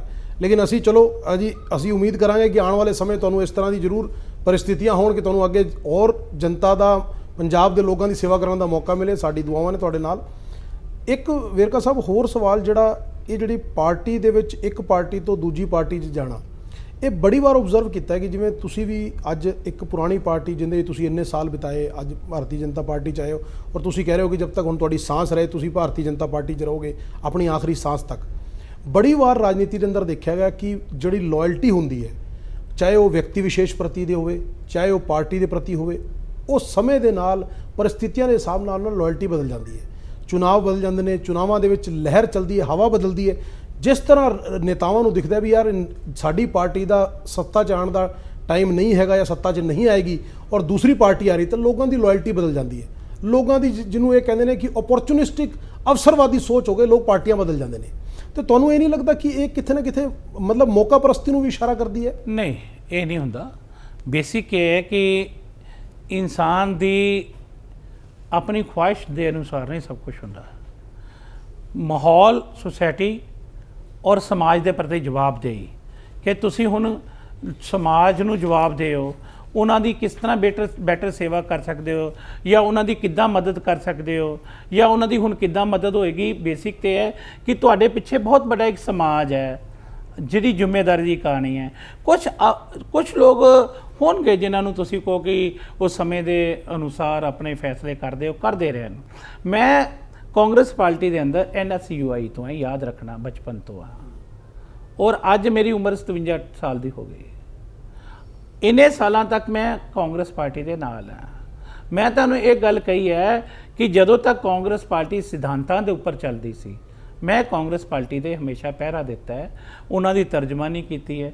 ਜਦੋਂ ਕਾਂਗਰਸ ਪਾਰਟੀ ਆਪਣੇ ਸਿਧਾਂਤਾਂ ਨੂੰ ਛੱਡ ਦਿੱਤੀ ਹੈ ਤੇ ਫਿਰ ਦੇਸ਼ ਦੇ ਲੋਕ ਜਿਹੜੇ ਹੈ ਉਹਨਾਂ ਨੂੰ ਆਈਨਾ ਦਿਖਾਉਂਦੇ ਹੈ। ਫਿਰ ਉਹ ਆਈਨਾ ਵੀ ਨਾ ਦੇਖਣ ਤੇ ਨੁਕਸਾਨ ਹੁੰਦਾ ਹੈ ਨਾ। ਦੇਸ਼ ਦੇ ਲੋਕਾਂ ਨੇ ਆਈਨਾ ਦਿਖਾਇਆ ਕਿ ਤੁਸੀਂ ਮਿਨੋਰਟੀਜ਼ ਨੂੰ ਛੱਡਦੇ ਜਾ ਰਹੇ ਹੋ, ਤੁਸੀਂ ਦਲਿਤਾਂ ਨੂੰ ਛੱਡਦੇ ਜਾ ਰਹੇ ਹੋ, ਤੁਸੀਂ ਹਿੰਦੂਆਂ ਨੂੰ ਛੱਡਦੇ ਜਾ ਰਹੇ ਹੋ, ਤੁਸੀਂ ਜਿਹੜੀ ਹੈ ਤਰਜਮਾਨੀ ਜਾਂ ਪੈਰਵਾਈ ਕਿਸੇ ਦੀ ਨਹੀਂ ਕਰ ਰਹੇ, ਤੁਸੀਂ ਵਿਚਕਾਰ ਲਟਕ ਕੇ ਰਹਿ ਗਏ। ਉਸੇ ਗੱਲ ਵਾਸਤੇ ਮੈਂ ਤੁਹਾਨੂੰ ਇਹ ਗੱਲ ਕਹੀ ਹੈ ਕਿ ਮੇਰਾ ਛੱਡਣ ਦਾ ਸਭ ਤੋਂ ਮੇਜਰ ਕਾਰਨ ਇਹ ਹੈ ਕਿ ਮੇਰੇ ਸਮਾਜ ਨੂੰ ਇਨਸਾਫ ਕਿੱਦਾਂ ਮਿਲੇ, ਉਹਨਾਂ ਦੀ ਤਕਲੀਫ ਕਿੱਦਾਂ ਦੂਰ ਹੋਵੇ। ਉਹਨਾਂ ਦੀ ਤਕਲੀਫ ਕਿਹੜੇ ਪਲੇਟਫਾਰਮ ਤੇ ਉੱਪਰ ਜਾ ਕੇ ਮੈਂ ਕਵਾਂ? ਕਾਂਗਰਸ ਪਾਰਟੀ ਦਾ ਪਲੇਟਫਾਰਮ ਤੇ ਕੋਈ ਹੈਗਾ ਨਹੀਂ, ਔਰ ਉਹ ਸੁਣਨ ਲਈ ਤਿਆਰ ਨਹੀਂ, ਮਿਲਣ ਲਈ ਤਿਆਰ ਨਹੀਂ ਹੈ। ਤੇ ਕਿਹਨੂੰ ਜਾ ਕੇ ਕਹੀਏ ਭਾਈ? ਅਸੀਂ ਕਹਿੰਦੇ ਘਰ ਦੇ ਵਿੱਚ ਰੁੱਖੀ ਸੁੱਕੀ ਖਾ ਕੇ ਗੁਜ਼ਾਰਾ ਹੋ ਜਾਂਦਾ। ਜੇ ਘਰ ਦੇ ਵਿੱਚ ਇਤਫਾਕ ਹੋਵੇ ਤੇ ਘਰ ਦੇ ਵਿੱਚ ਜੇ ਦਰਵਾਜ਼ਾ ਹੀ ਬੰਦ ਹੋ ਜਾਏ, ਤੁਹਾਨੂੰ ਅੰਦਰ ਹੀ ਨਾ ਵੜਨ ਦੇਵੇ ਕੋਈ, ਤੇ ਬੰਦਾ ਜਾਏਗਾ ਕਿੱਥੇ ਫਿਰ ਭਾਈ? ਫਿਰ ਤੇ ਗੁਆਂਢੀਆਂ ਦਾ ਦਰਵਾਜ਼ਾ ਖੜਕਾ ਕੇ ਸ਼ਰਨ ਲੈਣੀ ਪੈਣੀ ਨਾ, ਕਰੀਏ ਕੀ ਹੋਰ? ਅੱਜ ਤੁਹਾਡੇ ਦਿਲ ਦਾ ਸਾਰਾ ਦਰਦ ਬਾਹਰ ਆ ਰਿਹਾ ਵਿਰਕਾ ਸਾਹਿਬ। ਇੱਕ ਸਵਾਲ ਹੋਰ ਮੈਂ ਜਿਹੜਾ ਚਾਹਾਂਗਾ ਕਿ ਤੁਸੀਂ ਬਤੌਰ ਨੇਤਾ ਦੇ ਜਵਾਬ ਦਿਓ, ਕਿਉਂਕਿ ਤੁਸੀਂ ਨੇਤਾ ਦੇ ਵਿੱਚ ਰਹਿੰਦੇ ਹੋ, ਲੋਕਾਂ ਦੇ ਵਿੱਚ ਰਹਿੰਦੇ ਹੋ, ਲੀਡਰ ਆਫ ਮਾਸਿਸ ਦੇ ਤੌਰ ਤੇ ਹੋ, ਹਰ ਨੇਤਾ ਦੇ ਨਾਲ ਤੁਸੀਂ ਮਿਲਦੇ ਹੋ। ਮੈਂ ਚਾਹੁੰਦਾ ਕਿ ਤੁਸੀਂ ਬਤੌਰ ਨੇਤਾ ਐਜ਼ ਐਨ ਇੰਡੀਵਿਜੂਅਲ ਆਪਣੇ ਤੌਰ ਤੇ ਤੁਸੀਂ ਇਹ ਜਵਾਬ ਦਿਓ ਹੀ ਦਿਓ, ਲੇਕਿਨ ਬਾਕੀ ਨੇਤਾਵਾਂ ਦੀ ਇਸ ਬਾਰੇ ਵੀ ਕੀ ਸੋਚ ਹੁੰਦੀ ਹੈ, ਮੈਂ ਅੱਜ ਉਹ ਜਾਣਨ ਦੀ ਕੋਸ਼ਿਸ਼ ਕਰ ਰਿਹਾ ਤੁਹਾਡੇ ਥਰੂ। ਅੱਜ ਤੁਸੀਂ ਭਾਰਤੀ ਜਨਤਾ ਪਾਰਟੀ ਜਾ ਕੇ ਆਉਣ ਵਾਲੇ ਸਮੇਂ 'ਚ ਫਿਰ ਚੋਣ ਹੋਣਗੇ, ਵਿਧਾਨ ਸਭਾ ਦੇ ਚੋਣ ਹੋਣਗੇ, ਲੋਕ ਸਭਾ ਦੇ ਚੋਣ ਵੀ ਆਉਣਗੇ। ਹੋ ਸਕਦਾ ਤੁਹਾਨੂੰ ਪਾਰਟੀ ਚਾਹੇ ਤਾਂ ਲੋਕ ਸਭਾ ਦੇ ਚੁਣਾਵ ਲੜੋ, ਨਹੀਂ ਤਾਂ ਵਿਧਾਨ ਸਭਾ ਦੇ ਚੁਣਾਵ ਲੜੋ। ਤੁਸੀਂ ਦੁਬਾਰਾ ਚੋਣਾਂ ਦੇ ਵਿੱਚ ਜਨਤਾ ਦੇ ਵਿੱਚ ਜਾਓਗੇ। ਜਦੋਂ ਜਨਤਾ ਦੇ ਵਿੱਚ ਜਾਓਗੇ ਤਾਂ ਕਿਤੇ ਨਾ ਕਿਤੇ ਤੁਹਾਨੂੰ ਅੱਜ ਕਾਂਗਰਸ ਪਾਰਟੀ ਦੀ ਜਿਹੜੀ ਕਮੀਆਂ ਨੇ, ਜਿਹੜੀ ਤੁਸੀਂ ਆਪਾਂ ਅੱਜ ਇਸ ਸਾਖਸ਼ਾਤਕਾਰ ਦੇ ਵਿੱਚ ਵੀ ਤੁਸੀਂ ਗੱਲ ਕਰ ਰਹੇ ਹੋ, ਅਸੀਂ ਜਨਤਾ ਨੂੰ ਦੱਸਣ ਦੀ ਕੋਸ਼ਿਸ਼ ਕਰ ਰਹੇ ਹਾਂ, ਕਿਤੇ ਨਾ ਕਿਤੇ ਉਹ ਲੋਕਾਂ ਨੂੰ ਦੱਸੋਗੇ ਵੀ ਇਸ ਕਰਕੇ ਕਾਂਗਰਸ ਪਾਰਟੀ ਮੈਂ ਛੱਡੀ, ਮੈਂ ਕਿਉਂ ਭਾਰਤੀ ਜਨਤਾ ਪਾਰਟੀ 'ਚ ਆਇਆ। ਅੱਜ ਤੁਸੀਂ ਭਾਰਤੀ ਜਨਤਾ ਪਾਰਟੀ ਦੇ ਨੁਮਾਇੰਦੇ ਦੇ ਤੌਰ ਤੇ ਮੈਨੂੰ ਵੋਟ ਦੇਣਾ ਤਾਂ ਕਿਉਂ ਦੇਣਾ ਹੈ? ਭਾਰਤੀ ਜਨਤਾ ਪਾਰਟੀ ਤੁਹਾਡਾ ਕੀ ਭਲਾ ਕਰੇਗੀ? ਤੁਸੀਂ ਇਹ ਗੱਲਾਂ ਲੈ ਕੇ ਵਿੱਚ ਜਾਓਗੇ ਕਿੱਥੇ? ਇਹ ਤੁਸੀਂ, ਮੈਂ ਤੁਹਾਡੇ ਦਿਲ ਦੀ ਗੱਲ ਜਾਣਨਾ ਚਾਹੁੰਦਾ ਵੀ ਇੱਕ ਨੇਤਾ ਵਾਸਤੇ ਕਿੰਨਾ ਮੁਸ਼ਕਿਲ ਹੁੰਦਾ ਹੈ ਕਿ 30 ਸਾਲ ਲਗਾਤਾਰ ਇੱਕ ਪਾਰਟੀ ਨੂੰ ਐਡਵੋਕੇਟ ਕਰਨਾ ਔਰ ਉਸ ਤੋਂ ਬਾਅਦ ਉਸੇ ਪਾਰਟੀ ਦੀ ਜਾ ਕੇ ਕਮੀਆਂ ਦੱਸਣਾ ਔਰ ਇਹ ਦੱਸਣਾ ਕਿ ਭਾਈ ਹੁਣ ਮੇਰੇ ਪੜੋਸ ਦਾ ਜਿਹੜਾ ਬੂਆ ਹੈਗਾ ਜਾਂ ਘਰ ਹੈਗਾ ਉਹ ਵਧੀਆ ਹੈਗਾ, ਹੁਣ ਤੁਸੀਂ ਇੱਥੇ ਆਣਾ ਮੈਨੂੰ ਮਿਲਣ, ਇਹ ਪੁਰਾਣੇ ਘਰ ਨਹੀਂ ਆਣਾ ਮੇਰੇ ਕੋਲ ਮਿਲਣ। ਇਹ ਕਿੰਨਾ ਕੁ ਔਖਾ ਹੈਗਾ ਇੱਕ ਨੇਤਾ ਵਾਸਤੇ? ਦੇਖੋ, ਇੱਕ ਗੱਲ ਮੈਂ ਇੰਡੀਵਿਜੂਅਲ ਤੌਰ ਤੇ ਆਪਣੀ ਕਹਾਂ, ਤੁਸੀਂ ਪੂਰੇ ਦੇਸ਼ ਦੀ ਏਜੰਸੀਆਂ ਦੇ ਸਰਵੇ ਕੱਢ ਲਓ। ਅਗਰ ਪੰਜਾਬ ਦੇ ਵਿੱਚੋਂ ਕੋਈ 2 ਜਾਂ 3 ਸੀਟਾਂ ਜਿੱਤੀਆਂ ਜਾਂਦੀਆਂ ਨਾ, ਉਹਨਾਂ ਦੇ ਵਿੱਚ ਡਾਕਟਰ ਰਾਜ ਕੁਮਾਰ ਦੀ ਸੀਟ ਗਿਣਦੇ। ਸਾਨੂੰ ਐਸਿਡ ਦੇ ਤੌਰ ਤੇ ਗਿਣਿਆ ਜਾਂਦਾ ਮੈਨੂੰ, ਠੀਕ ਹੈ। ਮੈਂ ਤੁਹਾਨੂੰ ਇਹ ਕਿਹਾ ਕਿ ਜਦੋਂ ਭਾਈ ਸਾਹਿਬ ਲਾਇਬਿਲਟੀ ਮਰੀ, ਐਸਿਡ ਵੀ ਮਰ ਗਿਆ। ਫਿਰ ਲੋਕਾਂ ਨੇ ਇਹ ਮੈਨੂੰ ਦੱਸ ਦਿੱਤਾ ਬਈ ਇਹ ਤੇਰਾ ਕਸੂਰ ਨਹੀਂ, ਆ ਜਿਹੜੀ ਪਾਰਟੀ ਦੇ ਵਿੱਚ ਤੂੰ ਬੈਠਾ ਹੋਇਆ ਜਾ ਕੇ, ਸਾਨੂੰ ਇਹਦੇ ਤੇ ਤਬਾਰ ਨਹੀਂ ਹੋ ਰਹਿ ਗਿਆ, ਆਇਆ ਕਹਾਣੀ। ਨਹੀਂ ਤਾਂ ਤੁਸੀਂ ਮੇਰੇ ਇਲਾਕੇ 'ਚ ਮੇਰੇ ਕੰਮ ਦੀ ਲੋਕ ਤਾਰੀਫ ਕਰਦੇ ਸੀ, ਹਾਈਐਸਟ ਵੋਟ ਤੋਂ ਜਿੱਤਣ ਵਾਲਾ ਵਿਅਕਤੀ ਹਾਂ ਮੈਂ। ਜਦੋਂ ਲੋਕ ਇਸ ਗੱਲ ਨੂੰ ਮਹਿਸੂਸ ਕਰ ਗਏ ਹੈ, ਲੋਕ ਇਸ ਗੱਲ ਨੂੰ ਜਾਣਦੇ ਆ ਕਿ ਨਹੀਂ ਯਾਰ ਕਾਂਗਰਸ ਪਾਰਟੀ ਦੇ ਅੰਦਰ ਹੁਣ ਆਪੋ ਤਾਪ ਪੈ ਗਈ ਹੈ, ਕਾਂਗਰਸ ਪਾਰਟੀ ਦੇ ਅੰਦਰ ਹੁਣ ਇਕੱਠੇ ਨਹੀਂ ਰਹਿੰਦੇ, ਆਪੋ 'ਚ ਲੜਦੇ ਆ, ਕਾਂਗਰਸ ਪਾਰਟੀ ਹੁਣ ਆਪਣੇ ਪੈਰ ਛੱਡ ਗਈ ਹੈ। ਇਸ ਲਈ ਮੈਂ ਤੁਹਾਨੂੰ ਕਿਹਾ ਕਿ ਕਈ ਕਾਰਨ ਹੁੰਦੇ ਆ। ਜਿੱਥੋਂ ਤੱਕ ਆਮ ਲੋਕਾਂ ਦੀ ਤੁਸੀਂ ਕਹਿੰਦੇ ਹੋ ਕਿ ਰਾਜਨੀਤੀ ਦੇ ਵਿੱਚ ਆਇਆ ਰਾਮ ਗਿਆ ਰਾਮ, ਇਹ ਹਮੇਸ਼ਾ ਜਦ ਦੀ ਸ੍ਰਿਸ਼ਟੀ ਚਲਦੀ ਹੈ ਉਹ ਹੁੰਦਾ ਆਇਆ, ਉਹ ਕੋਈ ਇਨਸੀਡੈਂਟ ਹੁੰਦੇ ਆ ਤੇ ਕੋਈ ਮੌਸਮੀ ਪਰਿੰਦੇ ਹੁੰਦੇ ਆ, ਮੌਸਮ ਦੇ ਨਾਲ ਉਹ ਬੜੇ ਜੱਜ ਕਰਦੇ ਆ, ਹਨਾ, ਉਹ ਮੌਸਮ ਦਾ ਹਾਲ ਬੜੀ ਚੰਗੀ ਤਰ੍ਹਾਂ ਸਮਝਦੇ ਆ ਰਾਜਨੀਤੀ ਦਾ। ਉਹ ਫਿਰ ਜਿਹੜਾ ਵੀ ਜਿੱਧਰ ਮੌਸਮ ਠੀਕ ਹੁੰਦਾ ਉੱਧਰ ਜਾ ਕੇ ਬਹਿ ਜਾਂਦੇ ਆ। ਉਹ ਲੋਕਾਂ ਦਾ ਹੋਰ ਤਰ੍ਹਾਂ ਦਾ ਹੈਗਾ, ਉਹ ਹੈਗੇ ਆ, ਉਹ ਸਾਰੀ ਪਾਰਟੀਆਂ 'ਚ ਹੁੰਦੇ ਆ। ਮੈਂ ਤੁਹਾਨੂੰ ਗੱਲ ਕਹਾਂ, ਉਹ ਸਾਰੀ ਪਾਰਟੀਆਂ 'ਚ ਹੁੰਦੇ ਆ। ਤੁਸੀਂ ਦੇਖਿਆ ਹੋਵੇਗਾ ਕੇਂਦਰ 'ਚ 5-4 ਲੀਡਰਾਂ ਦਾ, ਚਲੋ ਮੈਂ ਨਾਂ ਨਹੀਂ ਲੈਂਦਾ, ਉਹ ਹੈਗੇ ਆ ਜਿਹੜੇ ਕਿਸੇ ਦੀ ਵੀ ਸਰਕਾਰ ਹੈ ਉਹ 'ਚ ਕੇਂਦਰ 'ਚ ਮੰਤਰੀ ਹੁੰਦੇ ਆ, ਉਹ ਹਮੇਸ਼ਾ ਹੀ ਹੁੰਦੇ ਆਏ ਆ। ਲੇਕਿਨ ਇਦਾਂ ਚੱਲੀ ਜਾਣੇ ਆ। ਲੇਕਿਨ ਸਭ ਲੋਕਾਂ ਦੇ ਸਿਧਾਂਤ ਨਹੀਂ, ਇਹ ਸਿਧਾਂਤ ਬਹੁਤ ਥੋੜੇ ਲੋਕਾਂ ਦੇ ਖਰਾਬ ਹੁੰਦੇ ਆ, ਲੇਕਿਨ ਰਾਜਨੀਤੀ 'ਚ ਬਹੁਤ ਅੱਛੇ ਲੋਕ ਹੈਗੇ ਆ। ਔਰ ਰਾਜਨੀਤੀ ਦੇ ਅੰਦਰ ਕਿਸੇ ਨੂੰ ਵੀ ਪੇਸ਼ਾ ਨਹੀਂ ਬਣਾਉਣਾ ਚਾਹੀਦਾ, ਰਾਜਨੀਤੀ ਨੂੰ ਇੱਕ ਸੇਵਾ ਦੇ ਤੌਰ ਤੇ ਲੈਣਾ ਚਾਹੀਦਾ। ਕਦੀ ਵੀ ਮੈਂ ਸੁਨੀਲ ਦੱਤ ਦਾ ਸ਼ਿਸ਼ ਹੈ, ਮੈਨੂੰ ਉਹਨਾਂ ਨੇ ਰਾਜਨੀਤੀ 'ਚ ਲੈ ਕੇ ਆਏ, ਠੀਕ ਹੈ। ਮੈਂ ਤਾਂ ਮੰਚ ਪਰਫਾਰਮ ਕਰਨ ਵਾਲਾ ਇਨਸਾਨ ਹੈ ਨਾ, ਤੇ ਰੰਗਮੰਚ ਵਾਲਾ ਬੰਦਾ। ਉਹ ਜਦੋਂ ਆਇਆ, RL ਭਾਟੀਆ ਸਾਹਿਬ ਵਿਦੇਸ਼ ਰਾਜ ਮੰਤਰੀ ਸਾਡੇ ਸੀਗੇ ਅੰਮ੍ਰਿਤਸਰ ਤੋਂ, ਉਹਨਾਂ ਨੂੰ ਮੈਂ ਆਪਣਾ ਆਦਰਸ਼ ਮੰਨਦਾ। ਉਹਨਾਂ ਨੇ ਇੱਕ ਗੱਲ ਮੈਨੂੰ ਕਹੀ ਕਿ ਬੇਟਾ ਆ ਰਾਜਨੀਤੀ ਦੇ ਵਿੱਚ ਆ ਕੇ ਤੇ ਕਦੀ ਵੀ ਜਿਹੜੇ ਲੋਕ ਤੇਰੇ ਹਲਕੇ ਦੇ ਆ, ਤੇਰੇ ਸ਼ਹਿਰ ਦੇ ਆ, ਇਹਨਾਂ ਨਾਲ ਵਪਾਰਿਕ ਸਾਂਝ ਨਹੀਂ ਕਰਨੀ, ਇਹਨਾਂ ਦੀ ਮਦਦ ਕਰਨੀ ਹੈ, ਤੇ ਕਿਤੇ ਇਹ ਨਾ ਹੋਵੇ ਤੂੰ ਇਹਨਾਂ ਦਾ ਭਾਈਵਾਲ ਬਣ ਕੇ ਬਹਿ ਜੇ। ਉਹ ਦਿਨ ਅੱਜ ਦਾ ਦਿਨ ਹੋਇਆ। ਉਹ ਜਿਹੜੀ ਸਫੇਦ ਚੱਦਰ ਦੀ ਉਹ ਮੈਨੂੰ ਗੱਲ ਕਹਿ ਕੇ ਗਏ ਸੀ, ਉਸ ਨੂੰ ਮੈਂ ਸੰਭਾਲ ਕੇ ਰੱਖਿਆ ਹੋਇਆ ਹੈ। ਅੱਜ ਵੀ ਮੈਂ ਸੰਭਾਲ ਕੇ ਚੱਲਦਾ। ਮੈਂ ਕੋਈ ਬੀਜੇਪੀ 'ਚ ਲੋਭ ਲਾਲਚ ਵਾਸਤੇ ਨਹੀਂ ਆਇਆ। ਮੇਰੇ ਸਮਾਜ ਦੀਆਂ ਆਪਣੀਆਂ ਇੱਕ ਵੱਖਰੀਆਂ ਤਕਲੀਫਾਂ ਹੈ। ਮੇਰੀ ਡਿਊਟੀ ਹੈ ਕਿ ਮੈਂ ਆਪਣੇ ਸਮਾਜ ਦੀ ਤਰਜਮਾਨੀ ਕਰਾਂ, ਆਪਣੇ ਸਮਾਜ ਦੇ ਜਿਹੜਾ ਕੇਸ ਹੈ ਉਹਨੂੰ ਐਡਵੋਕੇਟ ਕਰਾਂ, ਉਹਦੀ ਤਕਲੀਫ ਨੂੰ ਦਰਸਾਵਾਂ। ਬਹੁਤ ਸਾਰੇ ਲੋਕ ਹਨ ਜਿਹੜੇ ਮੇਰੀ ਇਸ ਗੱਲ ਨੂੰ ਨਹੀਂ ਸਮਝ ਪਾਉਂਦੇ, ਹੈ ਨਾ। ਲੇਕਿਨ ਕੀ ਹੈ ਕਿ ਕਈ ਵਾਰੀ ਮੇਰੇ ਸਮਾਜ ਦੇ ਲੋਕਾਂ ਨੂੰ ਵੀ ਇਹ ਮਹਿਸੂਸ ਹੁੰਦਾ ਹੈ ਕਿ ਕਿਉਂ ਚਲਾ ਗਿਆ। ਲੇਕਿਨ ਕੀ ਹੈਗਾ ਕਿ ਉਹਨਾਂ ਨੂੰ ਇਹ ਨਹੀਂ ਸਮਝ ਲੱਗਦੀ। ਕਈ ਵਾਰੀ ਮੈਂ ਦੇਖਦਾ ਕਿ ਕੋਈ ਬੱਚਾ ਬਿਮਾਰ ਹੈ ਨਾ, ਉਹਨੂੰ ਦਵਾਈ ਦੇਣੀ ਹੋਵੇ ਤਾਂ ਉਹ ਉਂਗਲ 'ਤੇ ਕਈ ਵਾਰੀ ਦੰਦੀ ਵੀ ਵੜ ਦਿੰਦਾ ਹੀ। ਤੇ ਲੇਕਿਨ ਇਹਦਾ ਮਤਲਬ ਇਹ ਨਹੀਂ ਹੁੰਦਾ ਕਿ ਹੁਣ ਦਵਾਈ ਉਹਨੂੰ ਦੇਣੀ ਬੰਦ ਕਰ ਦਈਏ। ਉਹਨੂੰ ਦਵਾਈ ਦੇਣੀ ਹੈ, ਠੀਕ ਕਰਨੀ ਹੈ।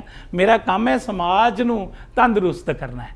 ਸਮਾਜ ਨੂੰ ਤੰਦਰੁਸਤ ਕਿੱਥੇ ਹੋ ਸਕਦਾ ਹੈ, ਮੈਂ ਉੱਥੇ ਜਾਊਂਗਾ। ਵਿਰਕਾ ਸਾਹਿਬ, ਗੱਲ ਕਰਦੇ ਹਾਂ ਹਾਲ ਹੀ 'ਚ ਪੰਜਾਬ ਦੇ ਵਿੱਚ ਜਿਹੜੀ ਪਾਰਟੀ ਨੇ ਆਪਣੀ ਸਰਕਾਰ ਬਣਾਈ, ਆਮ ਆਦਮੀ ਪਾਰਟੀ, ਉਹ ਨਿਤ ਨਵੇਂ ਫੈਸਲੇ ਲੈ ਰਹੀ ਹੈ। ਦਿਨ ਪ੍ਰਤੀ ਦਿਨ ਭਗਵੰਤ ਮਾਨ ਜੀ ਰੋਜ਼ ਕੋਈ ਨਾ ਕੋਈ ਫੈਸਲਾ ਲੈ ਰਹੇ ਨੇ, ਜੋ ਕਹਿੰਦੇ ਨੇ ਕਿ ਪੰਜਾਬ ਦੇ ਵੈਲਫੇਅਰ 'ਚ ਅੱਜ ਤੱਕ ਇਸ ਤਰ੍ਹਾਂ ਦੀ ਚੀਜ਼ਾਂ ਕਦੀ ਨਹੀਂ ਹੋਈਆਂ ਜੋ ਪਿਛਲੀਆਂ ਸਰਕਾਰਾਂ ਕਰ ਸਕਦੀਆਂ ਸੀ, ਉਹ ਅਸੀਂ ਕਰਨ ਦਾ ਕੰਮ ਕਰ ਰਹੇ ਹਾਂ।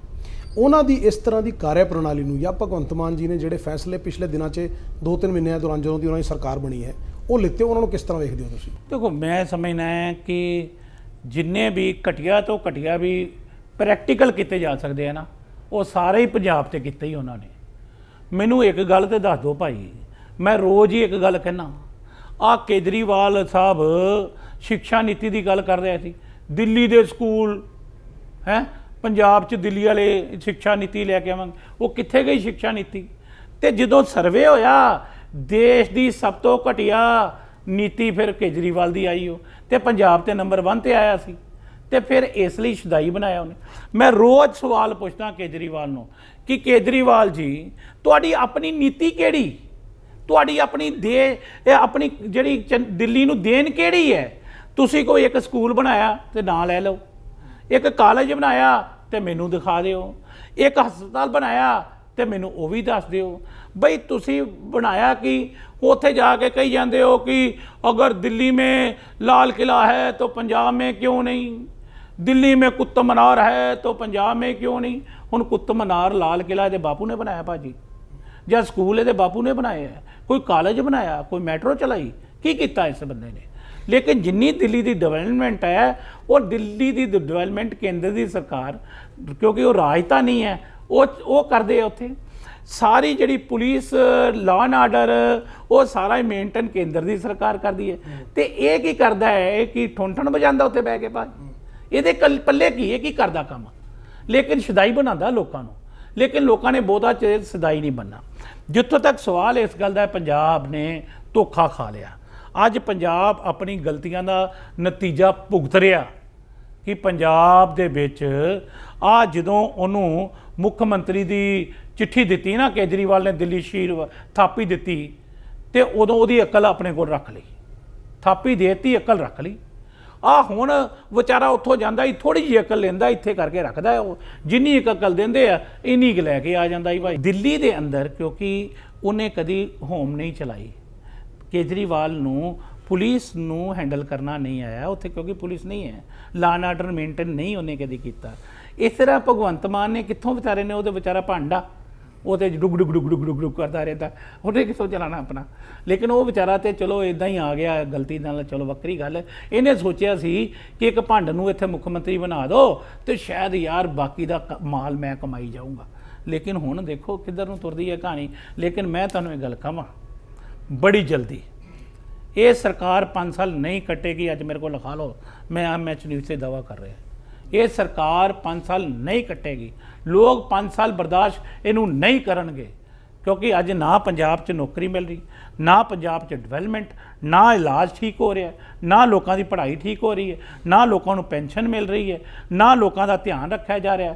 ਲੋਕ ਹੁਣ ਅੱਕ ਕੇ ਕਹਿੰਦੇ ਆ ਰੱਬ ਦੇ ਵਾਸਤੇ ਯਾਰ ਕੁਛ ਵੀ ਨਾ ਦਿਓ, ਚੈਨ ਨਾਲ 2 ਵਕਤ ਦੀ ਰੋਟੀ ਕਮਾਉਣ ਦਿਓ, ਆਰਾਮ ਨਾਲ ਸਾਨੂੰ ਜ਼ਿੰਦਗੀ ਬਸਰ ਕਰ ਲੈਣ ਦਿਓ। ਆਹ ਜਿਹੜੇ ਤੁਸੀਂ ਗੁੰਡੇ ਜੇ ਦੰਦਾਂ ਦੇ ਗੋਲੀਆਂ ਵਾਲੇ ਭੇਜੇ ਹੋਏ ਨਾ, ਇਹਨਾਂ ਨੂੰ ਕੰਟਰੋਲ ਕਰ ਲਓ, ਗੈਂਗਸਟਰਾਂ ਨੂੰ ਕੰਟਰੋਲ ਕਰ ਲਓ, ਗੁੰਡਿਆਂ ਨੂੰ ਕੰਟਰੋਲ ਕਰ ਲਓ। ਵਿਰਕਾ ਸਾਹਿਬ, ਤੁਸੀਂ ਗੱਲ ਕੀਤੀ ਭ੍ਰਿਸ਼ਟਾਚਾਰ ਦੀ, ਤੁਸੀਂ ਗੱਲ ਕੀਤੀ ਗੈਂਗ ਵਾਰ ਦੀ। ਹੁਣੇ ਪਿਛਲਾ ਹੀ ਦਿਨੋਂ ਪੰਜਾਬ ਦੇ ਕਲਾਕਾਰ ਸਿੱਧੂ ਮੂਸੇਵਾਲਾ ਦੀ ਅਸੈਸੀਨੇਸ਼ਨ ਹੋਈ ਔਰ ਅਨਫੋਰਚੂਨੇਟ ਡੈਥ ਹੋਈ ਸਿੱਧੂ ਮੂਸੇਵਾਲਾ ਦੀ, ਔਰ ਸਾਰੀ ਪਾਰਟੀਆਂ ਨੇ ਮਤਲਬ ਉਹਦੇ ਪ੍ਰਤੀ ਅਫਸੋਸ ਜ਼ਾਹਿਰ ਕੀਤਾ ਔਰ ਬੜਾ ਦੁੱਖ ਜ਼ਾਹਿਰ ਕੀਤਾ ਕਿ ਇਸ ਤਰ੍ਹਾਂ ਦੀ ਘਟਨਾ ਬੜੀ ਨਿੰਦਨੀय ਹੈ। ਔਰ ਗੈਂਗ ਵਾਰ ਦਾ ਇੱਕ ਇਨਸੀਡੈਂਟ ਜਿਹੜਾ ਸਰੇਆਮ ਨਿਕਲ ਕੇ ਆਇਆ ਕਿ ਪੰਜਾਬ 'ਚ ਕਿੱਥੇ ਨਾ ਕਿੱਥੇ ਅੱਜ ਵੀ ਹੈ, ਜਾਂ ਪਨਪ ਰਿਹਾ ਜਾਂ ਵੱਧ ਰਿਹਾ।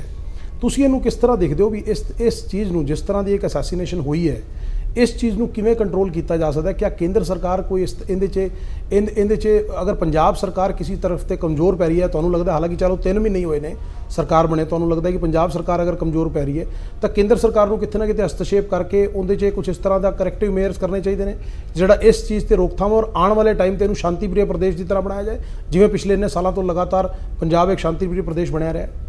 ਦੇਖੋ, ਸਿੱਧੂ ਮੂਸੇਵਾਲੇ ਦੀ ਜਿਹੜੀ ਹੱਤਿਆ ਹੋਈ ਹੈ, ਕਿਤੇ ਨਾ ਕਿਤੇ ਇਹ ਜ਼ਿੰਮੇਵਾਰੀ 100% ਇਹ ਸਰਕਾਰ ਦੀ ਹੈ। ਔਰ ਮੈਂ ਤੁਹਾਨੂੰ ਇਹ ਗੱਲ ਕਹਾਂ, ਇਸ ਤੋਂ ਪਹਿਲੇ ਦੀਪ ਸਿੱਧੂ ਦੀ ਹੱਤਿਆ ਹੋਣੀ, ਐਕਸੀਡੈਂਟ ਨਹੀਂ ਮੰਨਦਾ ਉਹਨੂੰ ਮੈਂ ਦੀਪ ਸਿੱਧੂ ਦੀ ਹੱਤਿਆ ਮੰਨਦਾ ਹਾਂ।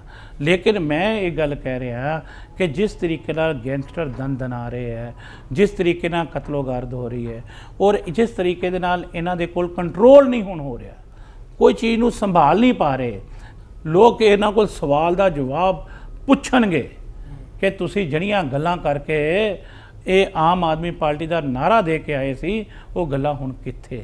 ਇੱਕ ਕੋਲੋਂ ਸਵਾਲ ਦਾ ਜਵਾਬ ਹੁਣ ਮੰਗਿਆ ਜਾਣਾ ਹੈ। ਔਰ ਮੈਂ ਤੁਹਾਨੂੰ ਇਸ ਲਈ ਕਹਿ ਰਿਹਾ ਕਿ ਪੰਜਾਬ ਦੀ ਤਰਾਸਦੀ ਹੈ।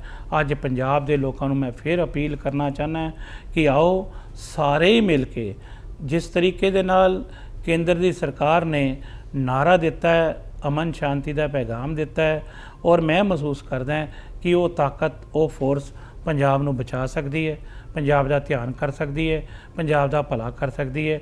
ਔਰ ਉਹਨਾਂ ਦੇ ਹੁਣ ਆਉਣ ਵਾਲੇ ਦਿਨਾਂ 'ਚ ਜਿੰਨੇ ਵੀ ਕੋਈ ਐਕਸ਼ਨ ਕੇਂਦਰ ਸਰਕਾਰ ਦੇ ਹੈ ਉਹ ਸ਼ਲਾਘਾਯੋਗ ਹੈ, ਜਿੰਨੇ ਵੀ ਕੰਮ ਉਹਨਾਂ ਨੇ ਕੀਤੇ ਹੈ ਉਹ ਸ਼ਲਾਘਾਯੋਗ ਹੈ। ਸਾਨੂੰ ਸਾਰਿਆਂ ਨੂੰ ਉਹਨਾਂ ਦੇ ਨਾਲ ਇਕੱਠਿਆ ਹੋਣਾ ਚਾਹੀਦਾ।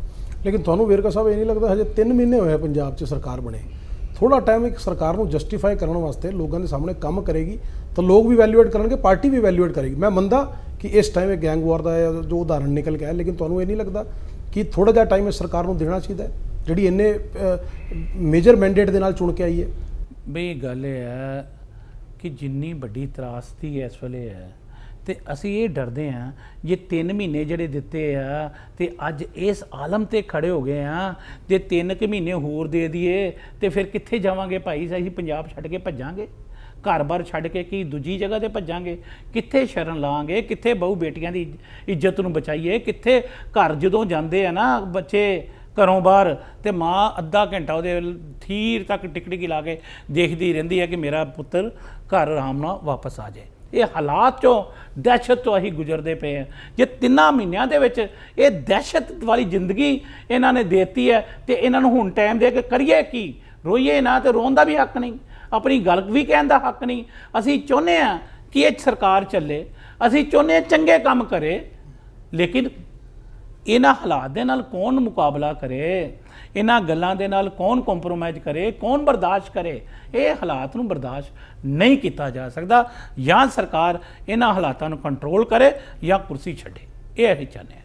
ਵਿਰਕਾ ਸਾਹਿਬ, ਆਖਰੀ 2 ਸਵਾਲ ਤੁਹਾਡੇ ਤੋਂ ਪੁੱਛਾਂਗਾ।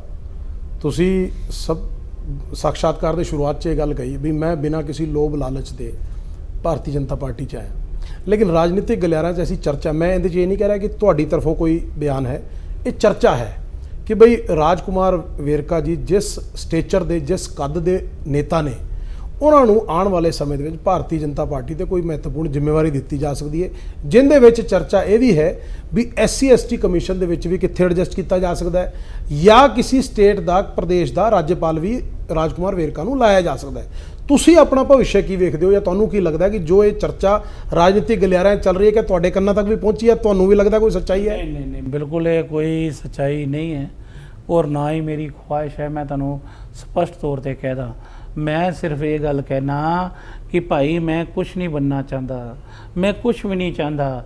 ਮੈਂ ਚਾਹੁੰਦਾ ਲੇਕਿਨ ਜੇ ਭਾਰਤੀ ਜਨਤਾ ਪਾਰਟੀ ਤਕਲੀਫਾਂ ਨੂੰ ਦੇਖ ਲਓ, ਜੇ ਭਾਰਤੀ ਜਨਤਾ ਪਾਰਟੀ ਵੇਰਕਾ ਸਾਹਿਬ ਤੁਹਾਨੂੰ ਕੋਈ ਜ਼ਿੰਮੇਵਾਰੀ ਦੇ ਤੁਸੀਂ ਤਾਂ ਲਓਗੇ ਨਾ?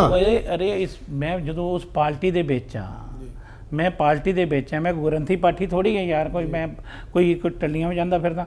ਲੇਕਿਨ ਮੈਂ ਇਹ ਗੱਲ ਕਹਿਣਾ ਕਿ ਮੈਂ ਡਿਊਟੀ ਕਰੂੰਗਾ ਜਿਹੜੀ ਉਹ ਸੌਂਪਣਗੇ, ਲੇਕਿਨ ਮੇਰੀ ਕੋਈ ਖੁਆਇਸ਼ ਨਹੀਂ, ਮੇਰੀ ਕੋਈ ਡਿਮਾਂਡ ਨਹੀਂ। ਮੈਂ ਅਨਕੰਡੀਸ਼ਨਲ ਆਇਆ ਔਰ ਇਹ ਮੰਨ ਕੇ ਆਇਆ, ਉਹਨਾਂ ਨੂੰ ਕਹਿ ਕੇ ਆਇਆ ਕਿ ਮੈਂ ਸਭ ਤੋਂ ਛੋਟੀ ਕਤਾਰ ਦਾ ਵਰਕਰ ਬਣ ਕੇ ਨਿਮਾਣਾ ਆਇਆ ਤੁਹਾਡੇ ਕੋਲ, ਔਰ ਉਹੀ ਨਿਮਾਣਾ ਬਣ ਕੇ ਇਹਨਾਂ 'ਚ ਰਹਿਣਾ ਹੈ ਮੈਂ। ਔਰ ਮੇਰੀ ਆਵਾਜ਼ ਗਰੀਬਾਂ ਦੀ ਆਵਾਜ਼ ਹੈ, ਮੈਂ ਉਹਨਾਂ ਦੀ ਗੱਲ ਕਹੂੰਗਾ, ਇਹ ਮੈਂ ਕਹਿਣਾ ਚਾਹ ਰਿਹਾ। ਮੈਂ ਉਹਨਾਂ ਦੀ ਗੱਲ ਕਹੂੰਗਾ, ਮੈਂ ਉਹਨਾਂ ਦੀ ਤਕਲੀਫ, ਉਹਨਾਂ ਦਾ ਰਹਿਣ ਸਹਿਣ, ਉਹਨਾਂ ਦੀਆਂ ਪਰੇਸ਼ਾਨੀਆਂ ਇਹ ਸਰਕਾਰ ਦੇ ਮੁਖੀਆਂ ਨੂੰ ਜ਼ਰੂਰ ਦੱਸੂੰਗਾ, ਔਰ ਮੈਨੂੰ ਭਰੋਸਾ ਹੈ ਕਿ ਮੈਨੂੰ ਕੁਛ ਨਾ ਦੇਣ, ਉਹਨਾਂ ਤਕਲੀਫਾਂ ਨੂੰ ਦੂਰ ਕਰਦੇ ਜਾਣ। ਬਸ ਇੰਨਾ ਮੇਰਾ ਰੋਲ ਹੈ।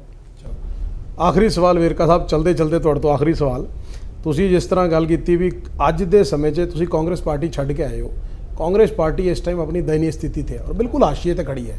ਚਾਹੇ ਤਾਂ ਆਪਾਂ ਗੱਲ ਕਰੀਏ ਪੰਜਾਬ ਪ੍ਰਦੇਸ਼ ਦੀ ਗੱਲ ਕਰੀਏ, ਦੇਸ਼ ਦੇ ਵਿੱਚ ਗੱਲ ਕਰੀਏ, ਤੁਹਾਡਾ ਸਾਫ਼ ਤੌਰ ਤੇ ਕਹਿਣਾ ਹੈ ਕਿ ਅੱਜ ਕਾਂਗਰਸ ਪਾਰਟੀ ਜਿਹੜਾ ਹੈ ਆਪਣਾ ਜਨਾਧਾਰ, ਆਪਣਾ ਵਿਸ਼ਵਾਸ ਹੈ, ਜਿਹੜੀ ਉਹਨਾਂ ਦੀ ਰੂਟ ਸੀਗੀਆਂ, ਜਿਹੜੇ ਉਹਨਾਂ ਦੀ ਫਿਲਾਸਫੀ ਸੀਗੀ, ਆਈਡੀਓਲੋਜੀ ਸੀ, ਉਸ ਤੋਂ ਭਟਕ ਚੁੱਕੀ ਹੈ ਕਿਤੇ ਨਾ ਕਿਤੇ ਕਾਂਗਰਸ ਪਾਰਟੀ, ਔਰ ਕਮਜ਼ੋਰ ਹੋ ਗਈ ਹੈ। ਉਹਦੇ ਚਲਦੇ ਹੋਏ ਹੀ ਕਾਂਗਰਸ, ਪੰਜਾਬ ਦੀ ਗੱਲ ਕਰੋ ਚਾਹੇ ਬਾਕੀ ਪ੍ਰਦੇਸ਼ਾਂ ਦੀ ਗੱਲ ਕਰੋ, ਲੋਕ ਛੱਡ ਕੇ ਭਾਰਤੀ ਜਨਤਾ ਪਾਰਟੀ ਦੇ ਵਿੱਚ ਸ਼ਾਮਿਲ ਹੋ ਰਹੇ ਨੇ।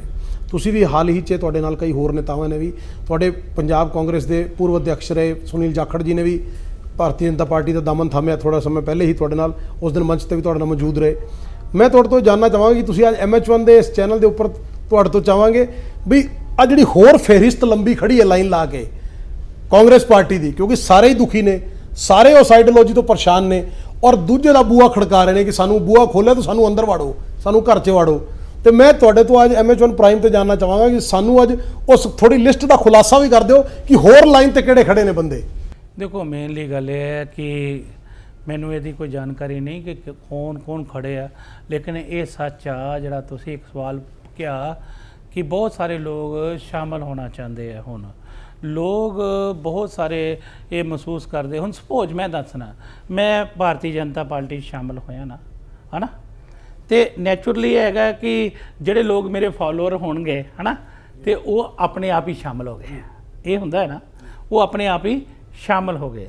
ਲੇਕਿਨ ਮੈਂ ਇਹ ਗੱਲ ਕਹਿ ਰਿਹਾ ਕਿ ਭਾਰਤੀ ਜਨਤਾ ਪਾਰਟੀ ਹੁਣ ਇੱਕ ਲੋਕਾਂ ਦਾ ਰੋਲ ਮਾਡਲ ਬਣ ਚੁੱਕੀ ਹੈ। ਭਾਰਤੀ ਜਨਤਾ ਪਾਰਟੀ ਲੋਕਾਂ ਦੇ ਵਿਸ਼ਵਾਸ ਬਣ ਚੁੱਕੀ ਹੋਈ ਹੈ।